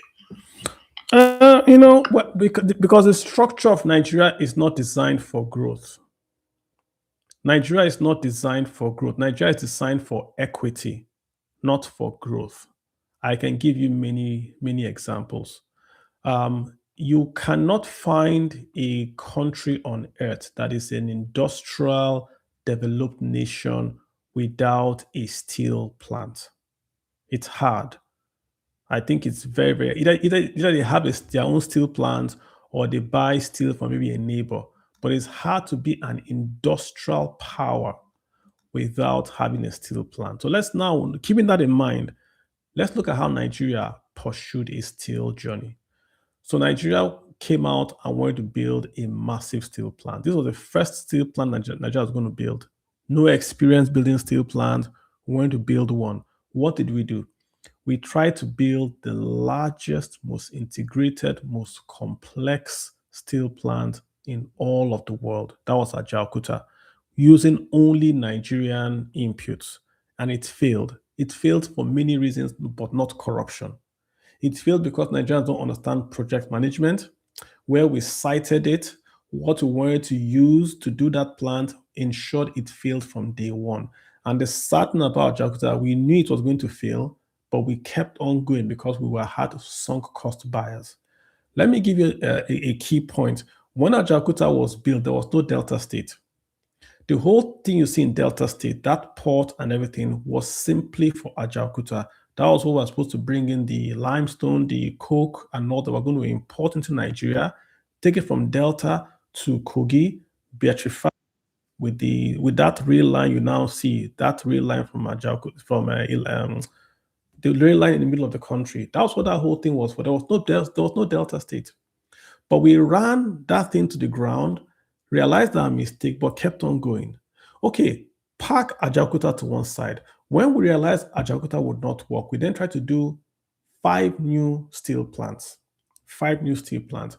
Where did we put the steel plants? We put one in Oshobo, we put one in Jos, we put one in Katsina, right? This is 3. Then we did one in Delta. Does that sound familiar to you? We built in the regions for regional distribution. So at the north will have one, the south will have one, the southwest will have one, the north central will have one. So with all respect to the people of Katsina, what is a steel plant doing in Katsina State? What is the market in Katsina? What are the raw materials in Katsina that makes a steel plant be sited in Katsina? With all due respect to the people of Katsina. You see what I'm saying? So if you have a country that builds infrastructure because of federal character, the country can't develop. It can't develop. We had a situation where you have Shippers Council was in Abuja that has no sea. You have a situation where the entire region of the southeast that has Aba, Onitsha, the open market in West Africa, right? Newi, the largest auto cluster in sub-Saharan Africa. A region that has these 3 clusters had no international airport. None. It took 2023 for the Nigerian government to make an existing airport, not to build one, an existing airport, and just put international in front of it. If you had an international airport, you'd have had more trade. Maybe cargo would have been going out and coming back in. How many free trade zones do you have in Nigeria across the nation? You have many. Some states have 3. The Southeast, as at 2015, had 2. One was on paper, one was just developed. So I'm saying is that, if you run the economy with federal character, it's never going to work. It's never going to work. Ajaokuta did not die because of corruption. It died because you wanted to build a steel plant just anyhow, anywhere better face. I'll put the steel plant here. I will import the coke. I will do the iron ore in here. It doesn't make any sense. Economics does not care about tribe. And that's why the country, Nigeria, has not worked. There are many instances. Even recently, you have a Bank of Industry head office. What's Bank of Industry's job? To give loans to SMEs. So when the Bank of Industry takes capital to build a head office, it's a destruction of capital because that capital should have gone towards loans. Oh, but are you saying you should not have a head office in Lagos? They have a head office in Abuja, but we're building a brand new head office in Echo. What's that Echo thing called? Echo, Lekki Echo, whatever the name is, Echo Center. The Sandfield place in Lagos. We're building a brand new head office for BOI. Why does BOI need a new head office for? They have one in Lagos already. Why are they going to Echo Atlantic to build a new head office? So it's the malallocation of capital that has caused Nigeria to be where it is. I can give you many instances. Aluminum company in Calabar would export the ingots, import the coils. NNPC would export crude oil, import PMS. Cocoa, Nigeria is importing cocoa now. Nigeria is importing palm oil today. So that's your answer, Doc. The economy of Nigeria is not set up to grow. It's set up for equity. That's why we removed, when we see how we distribute money in Nigeria, federal character takes predominance over derivation. As at 1970, if you export goods through the port in Lagos, the government in Lagos will take the excise duties. Let me say it again. If you export cotton from Katsina through the port in Lagos, not the federal government, or the Lagos state government will take the excise duties. As at 1970, it will come back to Lagos because the port is in Lagos. But from 1970, the military successfully cut down fiscal federalism, cut it to 0, to the point where derivation into about 69%, went to 0%. The 13% that the oil states get today That was what was being given to the central government. So before 1970, if you sell crude oil, the regions retained the crude oil revenues and they sent 13% to Abuja. Then it was Lagos. They sent 30% to Lagos. Now it's reversed. The central government holds everything and then sends 13% back to the regions. So forget oil. Why do you think the pyramids of groundnuts failed in the north? Because in the past, when the north sells groundnuts, the revenue goes back to the north. If you look at the CBN numbers, groundnuts were making more money for Nigeria than cocoa and palm oil. It's fluctuated, but the one I saw, I think it was 1962, groundnuts were ahead. So what happened? The military boys came, looked at crude oil and said they want to create FARC. So they took all the money and said, no, if you make money from anything, any cash crop, it goes to the federal account, not to the state account. They were targeting oil, but groundnuts got caught up in that. So what happened?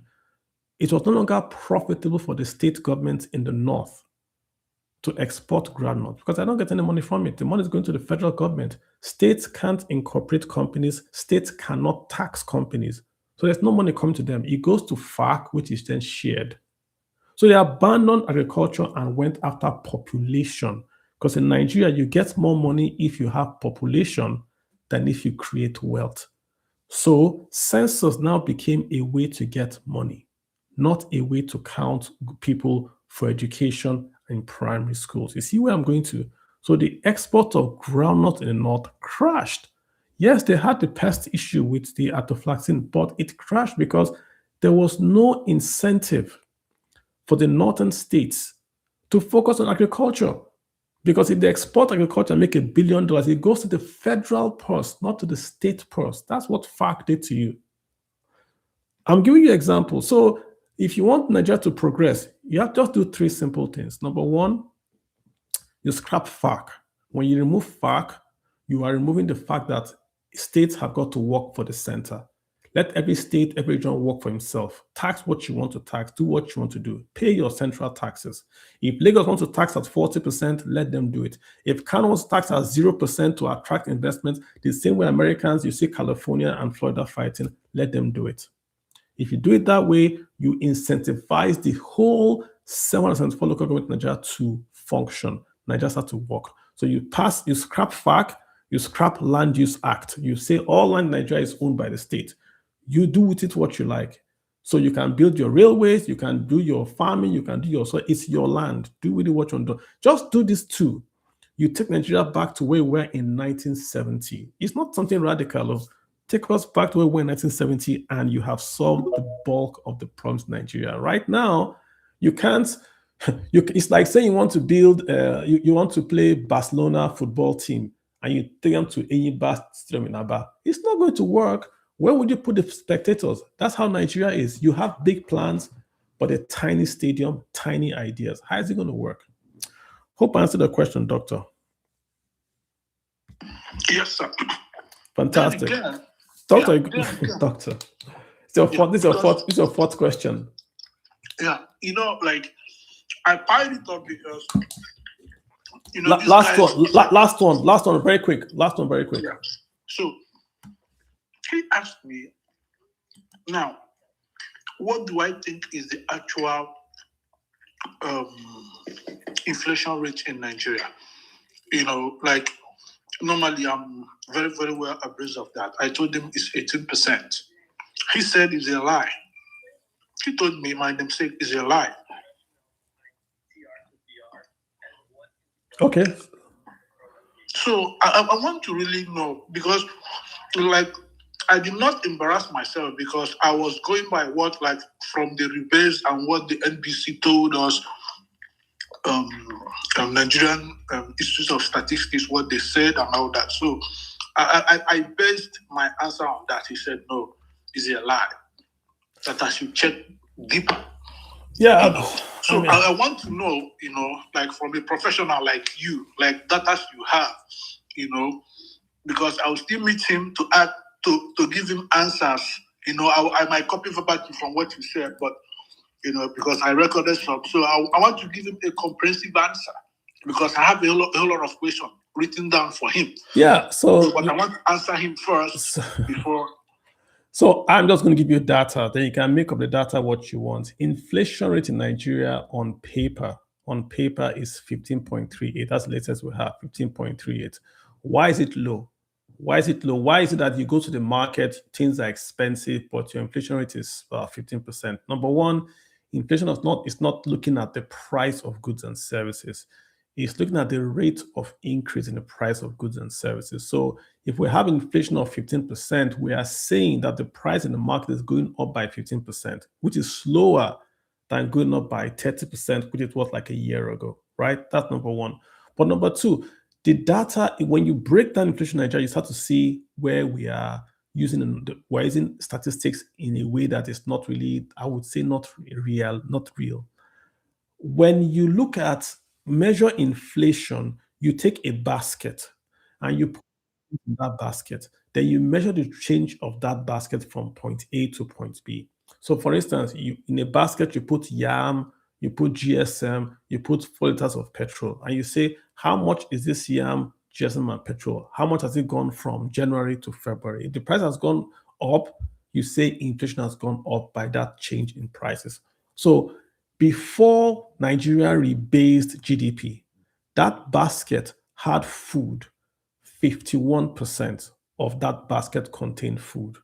That basket is called the Consumer Price Index. It was 51% food. We rebased the statistics, whatever, right? And that basket, by human action, not that anything changed, we removed food from that basket and replaced it with food, but now at about 40%. Just look at what I'm saying. So in the past, you had food at 51%, and the average Nigerian family spends about 57% of their income on food. So once food prices go up, inflation goes up because it's 51%. Food is driving inflation by that 51% weight. And the highest expense a Nigerian family has is food. So when you now rebase the economy and you say we're going to reduce the food CPI from about 51% to about 40%, what you've done is you are counting less of that increase in the price of food. Hence, inflation rate is going to come down, whether food price is going up, because you are counting less from 51 to about 40%. So the bulk of the fall in inflation has come from the rebase of the consumer price index from that high 51 to a lower 40 to reflect the methodology that the NBS wants to adopt. That's why you see inflation coming down, but prices are still high in the marketplace. It's the data might be correct, but the thinking is wrong. It's like also saying unemployment in Nigeria is 4%. The data is correct, but the premise is wrong. If you say, if I work 1 hour in a week, I am employed, the data is correct, but the premise is wrong. So to inflation, what I'll tell you is that the data for inflation is correct, but the premise to calculate that inflation rate, I disagree with it. And that's why you have that it's not conjoining between the reality in the marketplace and the numbers from MBS. That's my answer to you, Doc. Thanks so much for being for those questions. They are very, very helpful. Hey, Adio, how you doing, Adio? Afolabi? Yeah, I'm good, Kalu. Thank you Fantastic. very much. I was just punching the sky when you gave that fantastic description of when you say, look, the country is actually not designed to succeed. And that's always been my thought as well, based on what I've been exposed to. And I'm saying, like, look, these advanced countries that we tend to compare, so they don't have 3 heads. They've just first structured themselves to succeed. So what you said about, the whole FAC situation, it was like, wow, that's just fantastic. But nobody has had, decided to address that. The question I want to ask you, Kalu, do you think if they fully privatize the upstream of the oil sector, could that force the hand of the federal government to completely move closer to what you think should be the right thing in terms of, deal with, reverse that whole FAC calculation, allocation? Could that help if they completely hands off the upstream? I mean, hands off is more of a tactical thing. The FAC is a strategic thing, because what you are saying, look at Afolabi, just look at it like you. I don't know if you have kids, but imagine if you had kids. I mean, you have 2 kids, and you tell one kid, read, go to school and read, and you tell the other kid, stay at home, play your video games, and whatever he reads, if he passes, I'll give you more video games. What do you think will happen to those 2 kids? One will simply stop going to school. Why should he go to school and the other guy is going to stay at home and play video games? Doesn't make any sense to him. As a kid, he will understand the imbalance in what you are doing. He will simply stop going to school. Then both of them will stay at home. Then what happens to you? You have 2 kids that are not going to school. But if you take those same 2 kids and you say, okay, both of you go to school, whoever comes first, I buy them a video game. What you know what's going to happen? Your 2 kids are going to come first in both classes because they both want the video game. So you have 2 high performers and you just bought them video game. This is not difficult thing to explain to anybody. Nigeria, if you go back, you hear Nigeria said Nigeria as at 1963 was not one of the fastest. It was the fastest growing region in the whole world. Why won't it grow fast? We had palm oil, we had rubber, we had cocoa, we had tin, we had groundnuts. Then we had an educated, English-speaking, civil servant-trained population. No crime, organized. That's what we had in Nigeria. Beautiful weather, arable land. So what happened from 1963 to 1970? FAC came, Land Use Act came, not just the FAC, they changed the mentality of the Nigerian people. They told Nigerian people, like, listen, you don't have to work hard. Just look, how do we share money in Nigeria? If we have 100 naira today, before 1970, that 100 naira, about 69% goes to the state according to derivation, which means if you catch the cow, you kill the cow, you will take at least 60% of that cow. The rest will go back to the center, but you will take at least 60%. What will happen? You will catch more cows. But after 1970, we said, no, if you have 100 naira, we're going to give 40 naira to all states according to what we call minimum responsibility of states. That's a quota. So every state, whether you are doing good, you're not doing good, you're going to get 40% of whatever that FAC is on the horizontal chain, whatever. 40% comes to you. What's the remaining 30%? Population. So already 70% from FAC comes to you from minimum responsibility of states and from population, not derivation. Then if you count education, healthcare, water supply, combine them all 3 is less than 5%. So if you provide water, education, healthcare, you get 5%. But if you have more babies, you get 30%. What country is going to develop? So what you told Nigerians is that go and have babies and you get more money from the government. You don't have to give those babies water, food, and healthcare. It's in the freaking constitution. That's what Nigeria is saying. So you can't grow that way. President Tinubu, to his credit, this whole tax reform, people forget that the real tax reform was President Tinubu tried to reform the derivation. If you remember, go back. That was the real thing. Tinubu said, we're going to go to VAT. He just said VAT. We're going to go to VAT, and we're going to take 60% of VAT will go to derivation. Makes perfect sense. How can I take my phone in Lagos, make a call in Lagos, and revenue goes to Taraba State or Abia State? What's Abia's business with the phone calls I make in Lagos? So Tinubu said, if you make a phone call in Lagos, the VAT on that call in Lagos should stay 60% in Lagos. Similarly, Niger State sells power through Kanji Dam. 60% of the dam invoices to stay in Niger. Same way, Taraba will keep cattle, Abia will keep cassava. Everybody will grow at their own pace.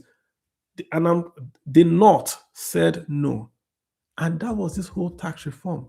This one of Taiwo doing, it was part 2. Go back and look at the debate. There was serious pushback. Tinubu had to pull back the act, and he eventually changed. He eventually accelerated to enough demand, and we haven't touched that derivation. So if you say oil companies upstream, that's tactical. It still won't change what goes to FAC. Whether the oil companies sell as upstream or downstream, it's going to come to FAC, and FAC will be shared 40% minimum responsibility of states, 30% population, and what's the other? Maybe 10% derivation. It's not going to happen, Flabi. You've got to be bold. If you don't change the country, and I don't know why the North is fighting this, because the North got more money without FAC. They were richer without FAC. They were more productive without FAC. I've said it before, if you want to see the most well-written economic plan in Nigeria, go and pull up the Northern Development Economic Plan that they had that was done by Sir Ahmadu Bello. Go and pull it up. It was better than what was done in the South. I've read them. I know what I'm telling you. Are you aware that the North built railways to ranches and put cows in the ranches and put processing plants in the ranches? And they were going to take cows to cattle ranches. The cows would now be slaughtered. They would not just get the meat, they would get the total produce, export it via an airport to Saudi Arabia, then put the carcass of the cow via rail to Lagos and Port Harcourt. It exists in Nigeria to this date, but it's not working. Are you aware that this thing exists in Nigeria? Has any Northerner said this thing to you, that they have this infrastructure in the North? It's not working. What would it take for the North to make it work? Why should they, when they can get oil? Why should they? Aflabi, you see what I'm saying? I see what you're saying. Absolutely. It's the oil has become a gift and a curse. Exactly. If I was them, if the North rejects oil today, they'll be richer. They'll be richer. They will say, no. They'll be richer because they will go back to agriculture. What makes more money than agriculture in today's world? The best performing ETF is a commodity ETF. The North has got mining, lithium, silica, all the precious minerals in the North. They've got sunshine. They've got arable land. They've got clean water up north. Clean, the streams, not salt water, clean slow water. The smoked fish you eat, 80% comes from Borno State. Borno State, the smoked fish you eat, because the south is salt water. North is pure water, clean water, the stream. South is ocean, salt.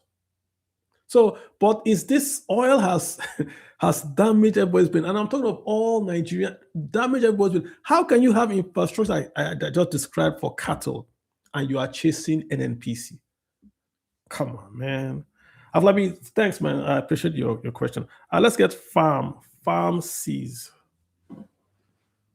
Farm, what's up, man? Yeah, good evening, everybody. How you doing? Good evening, everybody. Farm, I'm fine. I've been listening to your story, yes, quite well. It's like, because I used to say these things, like a father that has 6 children, and he tells his 6 children, one is a doctor, one is a lawyer, one is and all of them, maybe 3 of them work, and they go to the hospital, go to the work, and at the end of the month, the father comes back, collect all their salaries and divide them among the 6 children. It will definitely make like 3 of them lazy. And even the ones that want to work will like, what's the purpose of me working? But then my question is that, yes, we went into a unitary system when we had this FAC thing. I think that was in 1966 after the First Civil War, when they have to break down this issue. But then why is it that even though we went into that and all that, Nigeria still had that little element of growth in the 70s and all that, prior to the 80s, when these issues now started metamorphosizing, when Nigeria started going down the drain? And why is it that when Yar'Adua came back and all that, Nigeria still experienced growth, and through a little part of Jonathan regime, even when we practice this issue of FAC?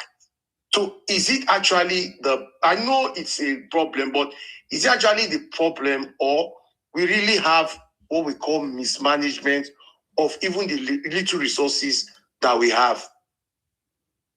Yeah, I know what I don't know what you mean by growth, really, right? So in 1960, even early 1970, Nigerians were richer than Chinese people. Nigerians were richer than the Chinese people. In the 70s, what I mean is that in the 70s, Nigerians were richer than Chinese, but we are practicing this fact. So we're not practicing FARC? We're not practicing FARC in 1970. FARC came with the military. So that's the point I'm making. The FARC came with the military. When the military came up in 1966. Let me speak. So I'll let you speak. Let me speak. Let me speak. So FARC came, it was very, very gradual. FARC is essentially oil money. Before the military came, if you sell oil, you retain about 67. I've given examples of Lagos State. Excise duties went to Lagos State, i.e. the Western region. Excise, you know what excise duties are? When you import and export at the ports. The region retained that revenue. When the military came, they started to slowly remove the state's power of derivation and replace it with this quote-unquote federal whatever. It started with 5%, then 10%. By Mutal Mohammed, it was 0%. States and regions retained nothing. When 1960, Nigeria was richer than the Chinese, who were the same GDP per capita as Singapore, maybe Taiwan, maybe all those Asian countries, South Korea, who were the same GDP per capita and GDP level with them.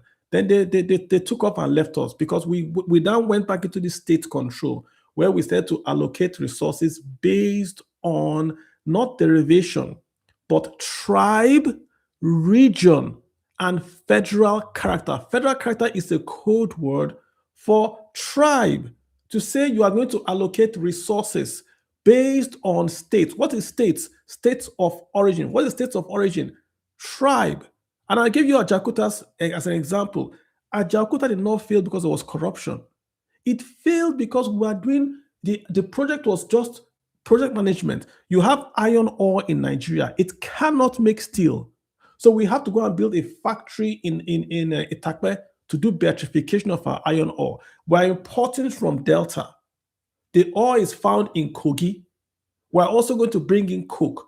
Lots of things. It could have easily been solved by building factories on the River Niger. So you don't have to build the railway. You can just move your goods in and out. But we didn't. Again, when we then build the steel rolling plants, we built them in Katsina, in Jos, in Oshogbo. And I'm asking you, what do those things have to do? What was the decision to put a steel plant in Jos or Katsina or Oshogbo? Give me the justification. Where is the market? Where was the scrap to build it there? But we built it because it's federal character. North has to have, South has to have, East has to have. And that's what's holding you down today. This FARC is the number one thing holding Nigerians back. Federal character is the number one thing. That's why you have, see, this is your budget. This is a 68 trillion budget. You have to have 36 ministers. You must have 36 ministers. You can't have 30. You can't have 12. You must have 36. You don't have to have 36 ministries, but you must have 36 ministers. So you have already locked in expenses. If you build, according to the Constitution, if you build airport in Kano, you must build in Abia. Are you aware of that? The FARC says proportional representation. It's there in the law. I didn't write it. So take it out and let the state compete on productivity and incentives. Let Taraba compete with Lagos that it can do VAT at 2 and Lagos is doing VAT at 5. That's what happens in America. You see the point I'm making, fam? So come back to me. So what I'll say is that, yes, I know these things definitely will always lead to stunted growth because it's as if you are trying to make everybody run at par when some people are much more higher than others. But then my question was that, but despite all this DC, why was there at least a marginal growth during the Yaradua and slightly Jonathan's era, where they said Nigeria is the fastest economy in the world. So what has changed now? Because there's always going to be growth. Remember that under Obasanjo, we had growth. We had growth even under Buhari.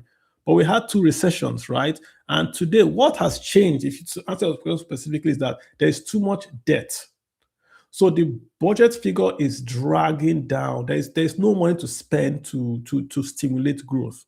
Obasanjo got a lot of money from foreign investments. Goodluck got massive amounts of money from foreign investment. Remember that under Goodluck, Nigerian bonds were in the Barclays bond index. Nigerian bonds were in the JP Morgan bond index. So once you buy an emerging bond index on JP Morgan's site, you automatically bought Nigerian bonds, automatically. So we had a lot of foreign portfolio investments. We had a lot of foreign direct investments in those regimes, from Obasanjo to Yar'Adua to Goodluck.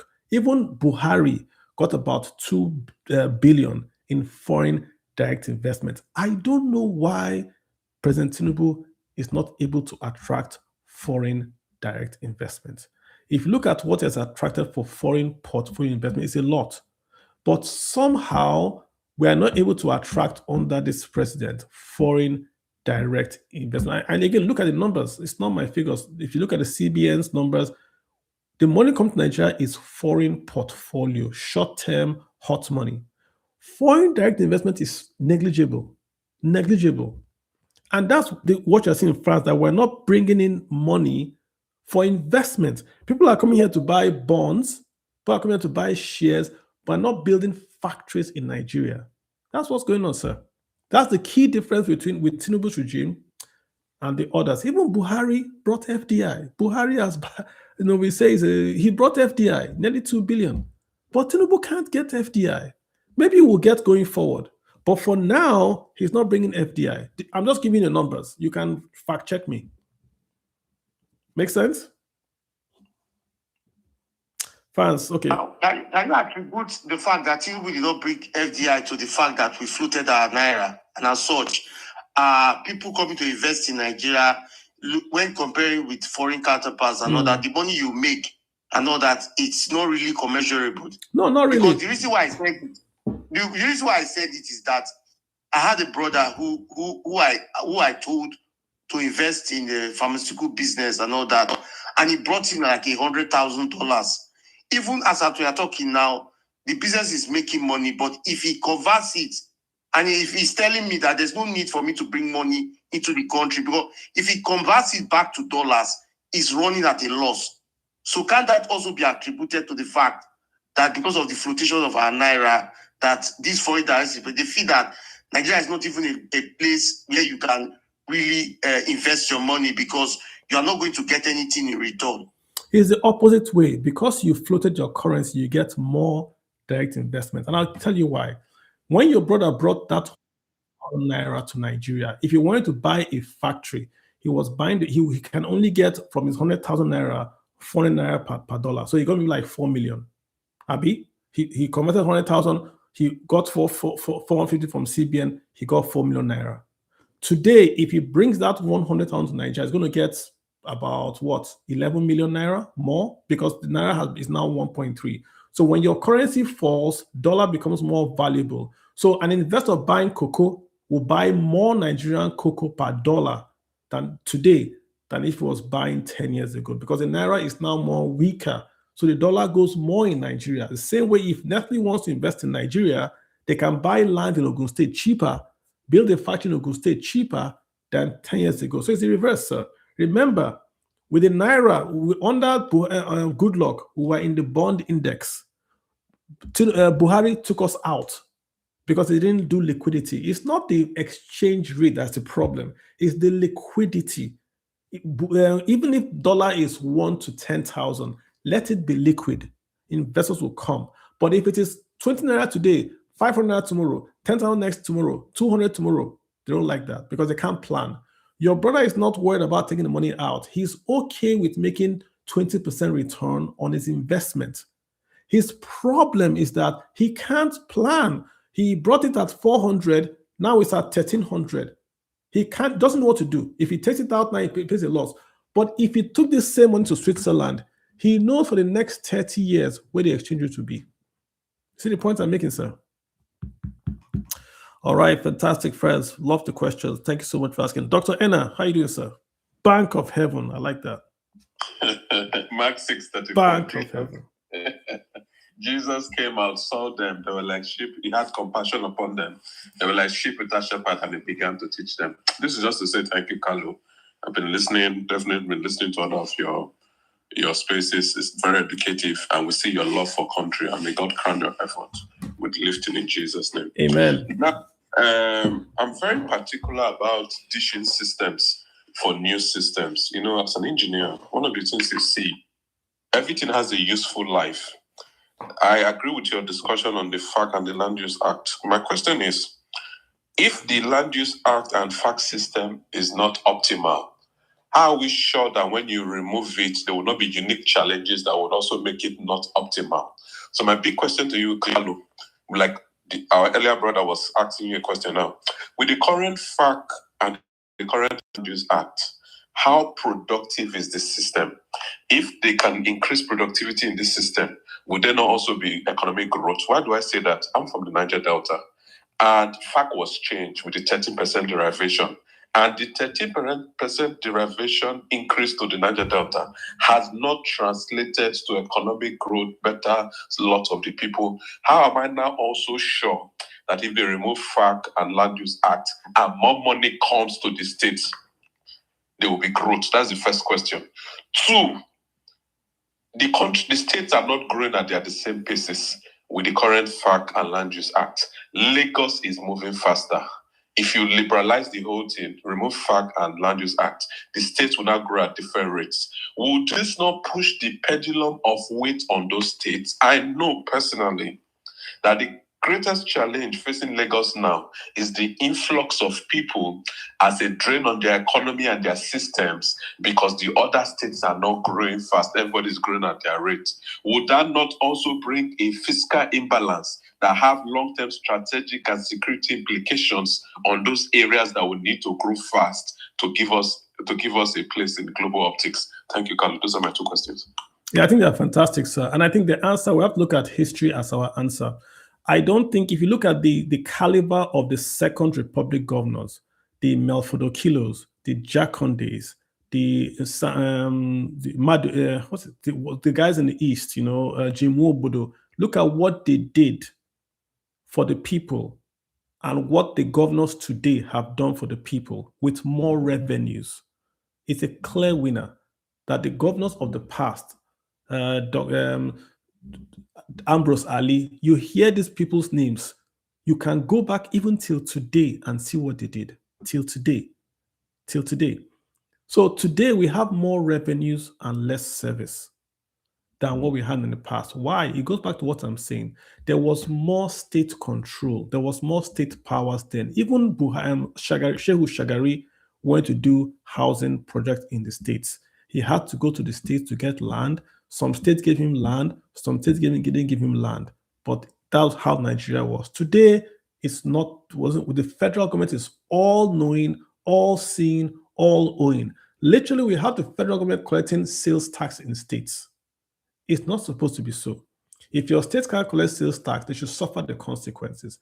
But you cannot have a federal government collecting sales tax in states, in a federal government. So we are running a unitary state masquerading as a federal government in Nigeria. That's the problem, sir. So if we go back to history, when was Nigeria growing faster? When the states had more powers. Lagos State today, we're celebrating as growing fast. When did they start to grow? Tinubu fought with Obasanjo as a governor, and he won so many victories. He got his FAC, he got so many controls that he's then able to then grow that state to where it was today. If President Obasanjo acted the way President Tinubu has acted today, Lagos would not be where it is today. It would not be where it is today. I remember a story where when they were going to build the Lagos bridge, the bridge from Lekki to that Lekki-Lagos bridge, the land on both sides are owned by the federal government. So the Lagos government had to go and asked federal government for permission to build that bridge. Thank God it was Yar'Adua. And Yar'Adua said, give them permission to go ahead and do it. Do you know if it was now, they would have denied them the right. So it was, if you reversed it and it was a president like President Tinubu that was there, he would have denied them to build. I wouldn't have had that bridge. So the federal government is too strong in Nigeria. It's too strong. It's too encompassing. It sets too many laws. Why should the federal government set education standards, pay secondary school, primary school teachers, NUT? Why? So, Enna, we've got to go back to what worked. Nigeria seemed to work from 1960 to 1970. It worked then. Even when we went back to the Second Republic, the Nigerian governors back then also seemed to work than what we have today. When you call those names, Melford Okilo, although they invoke a certain kind of, these guys were doing, now we know they were working. Back then we thought they were not working. When you compare them to people today, you have governors today that can't quote the number on their budget. Governors today cannot quote the number that are saying, come to my state, don't come to my state, to individuals. That's their own. They are wearing caps branded as the president's cap. We have governors today are adding nothing to national discourse or national wealth. It wasn't like so in 1970. To your second question, sir, when you say Lagos has, clearly Lagos, you are right. Lagos is suffering because the nation is failing. From the northwest to the northeast to the north central, there's a breakdown of law and order, and the people have run away from those places. The ones that money have gone all the way to Lagos, and they're in Lagos. If you go to Lagos, you see them. I saw a video of the new coastal road. The other side, if you build that road in, say, Europe, that other side is where you put park benches with palm trees, people will walk on the sea breeze. It's taken over by a squatters camp, tents, drug dealers, just tents made out of scrap on this $1 million coastal road. Because Lagos is now the heaven for every displaced IDP is Lagos. So Lagos is suffering the effect of the failure of other states to develop their states. But Lagos also is the, should we say, the judge and executioner in this issue. Why has the president not built other infrastructure in other states to absorb most of these issues? Why is there no port development being done outside Lagos? Why is there no standard rails being done in the southeast, for instance, to take a lot of people and put them there? Why does everyone have to come to Lagos to get a deep sea port, import those states? They are attracting people to Lagos State, which they should. So I don't think they should now complain that people are coming. If you spend only money in Lagos, people will come to Lagos. And I'm making an extreme statement, but you look at the report in Nigeria, there's a lot of money being spent in Lagos. And Lagos is a unique place. It's a special place that cannot manage the federal assets there. They should get a special allocation from the government to manage the legacy assets there. Agreed. But there should be development across the board to relieve the pressure in Lagos. Everything cannot be in Lagos. Lagos ports have been developed. Lagos airport has been developed. Lagos railway has been developed. Everything cannot be in Lagos. We have a coastal road. Okay, they say it has crossed Lagos. It's now in Ogun State. Then they've said from Calabar. Where else? So, Enna, history is our friend.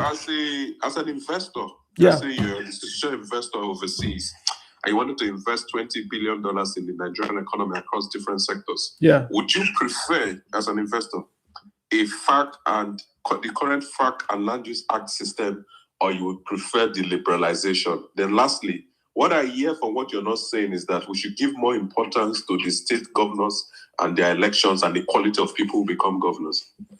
Yeah, and clearly we're saying that we have to hold not just the state governments, the local governments are the ones that have escaped scrutiny. We have 774 local government areas. If they were working, Nigeria will be working. Nigeria's problem is that those local governments are just avenues to siphon money and spend. They are not working. Local governments need to work. Local governments are in charge of schools and even security staff from there, but they're not working. So I totally agree with you. Local government and states have got to work, and not everyone run and go and chase Tinubu and the federal government of Nigeria. I agree. Number two, if I had to come to Nigeria and I had to come, I can't change the laws. If I was an investor, how do Americans invest? States, they go to states and negotiate. It's easier to negotiate with the state government and say, this is what I'm going to do in the state. Give me a special tax bill that I can come to invest in your state.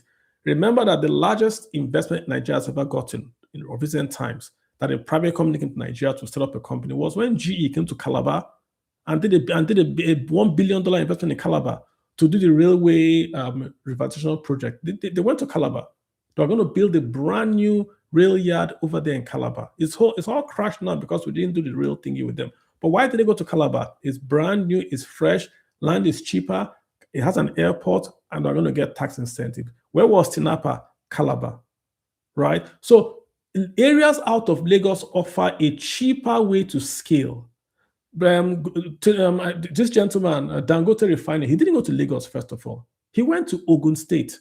It's Ogun State that lost him because they were trying to make money off him. That made him run to Lagos, and then he still in Lagos went to a free trade zone. And you can see how Lagos State fought for him to come to Lagos. How they called all the local guys and said, hey, you got to give this guy land. So I'm not calling out Lagos. I think they are even overdoing. They go out of their way to bring business to Lagos. The deep sea port is in Lagos. There's no deep sea port in Akwa Ibom. Akwa Ibom, technically, man for man, has more money per capita than Lagos. But they haven't done their deep sea port. They are doing church. They haven't done deep sea port. So that's my answer to you, sir. We've got to, the governors have got to look at themselves as CEOs and not as boy. There are too many boy governors today we have in Nigeria that are chasing a president up and down, praising him, wearing his cap, and not focusing on developing their states. Too many of them. And that's why we are. That's why we are where we are. We've spent a lot of time. We're going to have to start to round down. Franz, real quick. Franz, go for it. You have a follow-up? Anna, you're good? So that's the issue you just thought about, because when you talk of the issue of FARC and land, you see we have governors who are busy pursuing the president, governors who cannot really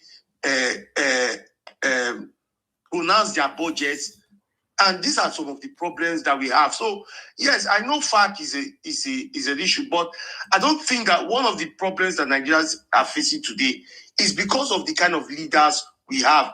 And praising this Lagos model. Now, I keep telling people, I say in 3 years that Tinubu has been the president, look at what Lagos has enjoyed. Number one, Murtala Mohammed Airport was over 758 billion naira was spent on Murtala Mohammed Airport in Lagos. The Lagos State the coastal road is being awarded for 15 trillion. The first phase of it, 47 kilometers of Lagos, of the road, is virtually in Lagos. And we have been asking how much have you spent? And he has not really said anything, but feelers are saying they have spent over 1.5 trillion naira. Now, we are also hearing now that Lagos, Tinubu went to DC to secure a loan of 747 million pounds to build the Thika port. Now, the Bankers Association of Nigeria renovated what they call a museum center, the Gomu Theater, over 68.5 billion. Fast. So again, remember, the question is, what can we... No. Don't confuse tactics and strategy. No, I hear you, but we're just going to... Yes. Don't confuse... all these things. So to me, I feel that the first problem that we have is a leadership problem, because the people that are leading us, they are not doing fine.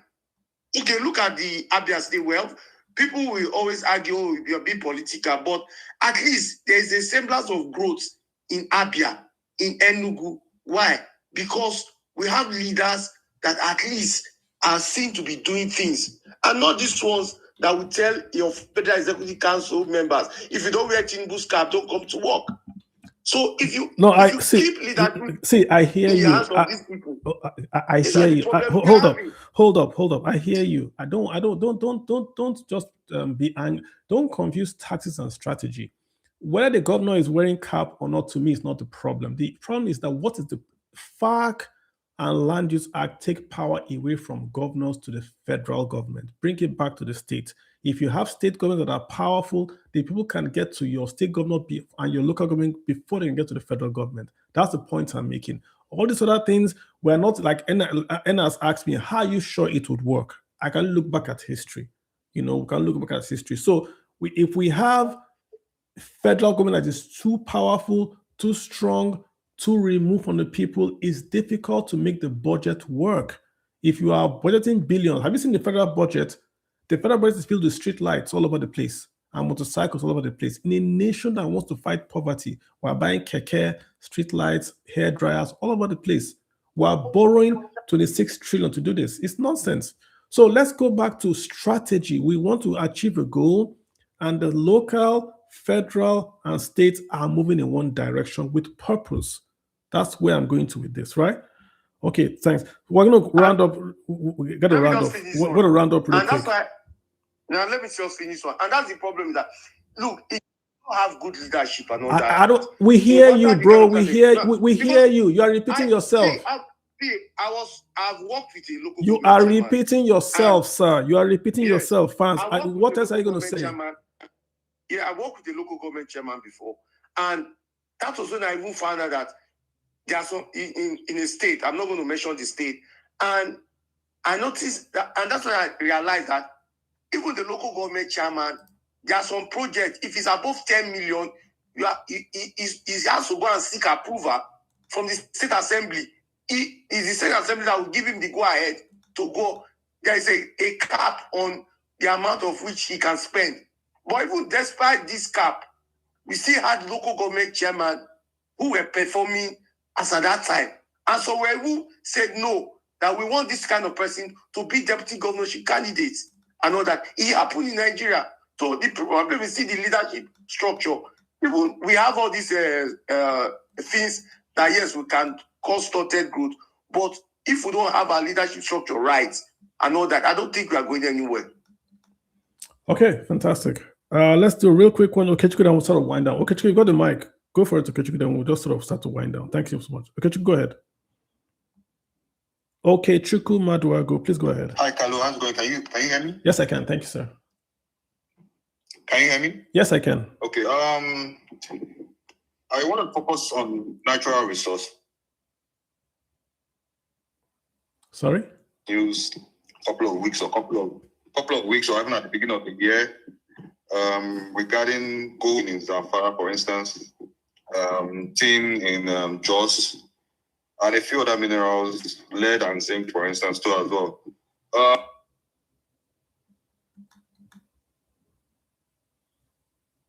Okay, he's dropped off. Paul, real quick, Paul, he's dropped off. So let me get you, Paul, and then we'll start to wind down. What's up, Paul? Yeah, can you hear me? Yes. Okay, I just want to briefly respond to the last person was talking about, in Nigerian politics, we have this way of pushing blames. And this government in power now, they continuously tell us that, no, it's no longer the federal government problem. Talk to your governors, hold them accountable and all that.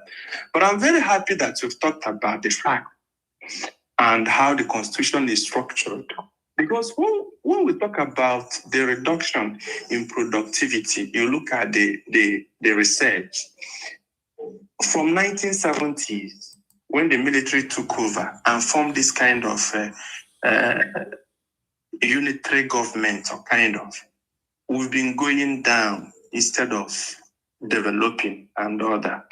What people talk about in Lagos State, it would have happened in River State during the time of, what's the name of this governor in 2007? Can't remember his name again. He did something, and some governors that did something in the terms of power sector and all that, and they could not even use it at the state level. They have to move it to the national grid. So if we don't talk about the fact that the constitution is not well structured, and we'll continue saying, go back and hold your governors accountable. Let me tell us some of the problems. Now, we're talking about what the governors are receiving. in terms of the amounts they are receiving as a result of the removal of the subsidy. When you convert that to dollars, and when you consider inflation, you will realize that governors were receiving better in 2013 and 2014 than what governors are receiving today.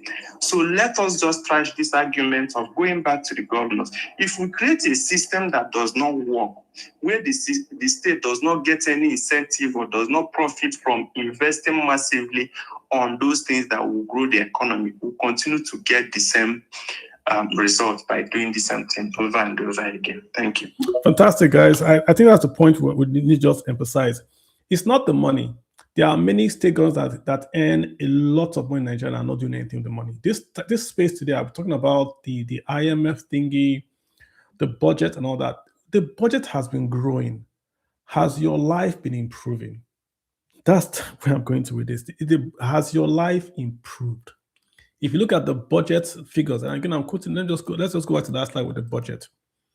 In 2021, we want to spend 3 trillion on capex. 3 trillion on capex. This year, not this year, last year, 2025, we said we were going to spend 23 trillion, 23. So we added extra 20 trillion to spend in 2025. Can anyone in Nigeria say that they have seen 23 trillion spent anywhere?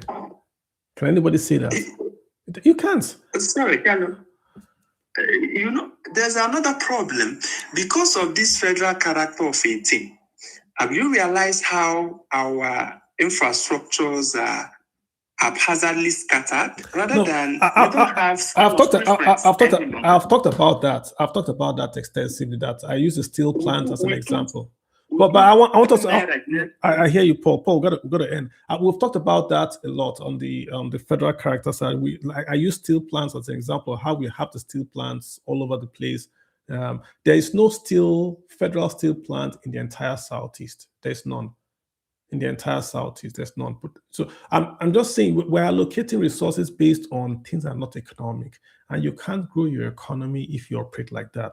We are spending a lot of money, or we are allocating and budgeting a lot of money, but poverty is going up, unemployment is going up, inflation is going up, and we have to start to ask questions. Where is all this money going to? This year, 2026, we still want to spend 68 trillion this year. 68 trillion on an unheard of amount. Last year we spent 54 trillion. Did anyone see it?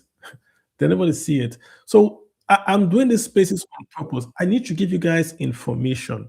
So when you are asking, quote unquote, the leadership questions, you have this data to say, hey, we spent 54 trillion last year, or we said we're going to spend 54 trillion last year, but we spent 2.5 billion just paying Wall Street.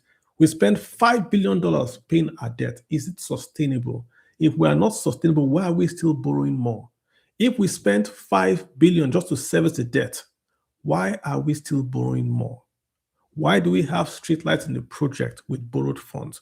Why are we commissioning VP guest houses with 20 billion and we are borrowing $5 billion from the World Bank, from the international community? It doesn't make any sense.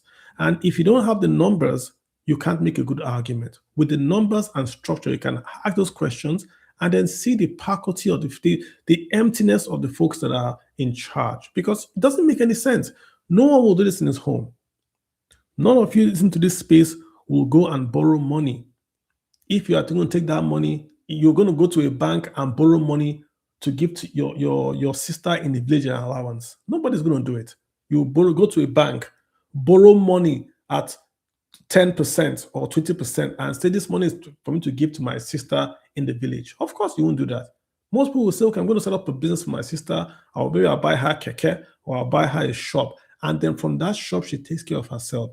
So why is the government not thinking the same way? Why can't we borrow money and build schools and hospitals and then allow those things to then take care of themselves? Why are we borrowing money to just spend and then have this debt overhang that we are mentioning IMF in a nation that is growing by 4% that has oil and gas? Big error. So guys, I hope you guys thanks for hanging out here with me for about 2 hours. I appreciate you, don't take it for granted. And I hope you guys will be back here again next week while we talk about around these themes of the economy, finance, and of course, investing. Thanks so much. I'll see you guys next week. And I hope you guys do like and share. We are YouTube and Twitter. Do like and share our videos all through this week again, guys. April is Financial Literacy Month. We are also doing a tweet series every month, every day of the month.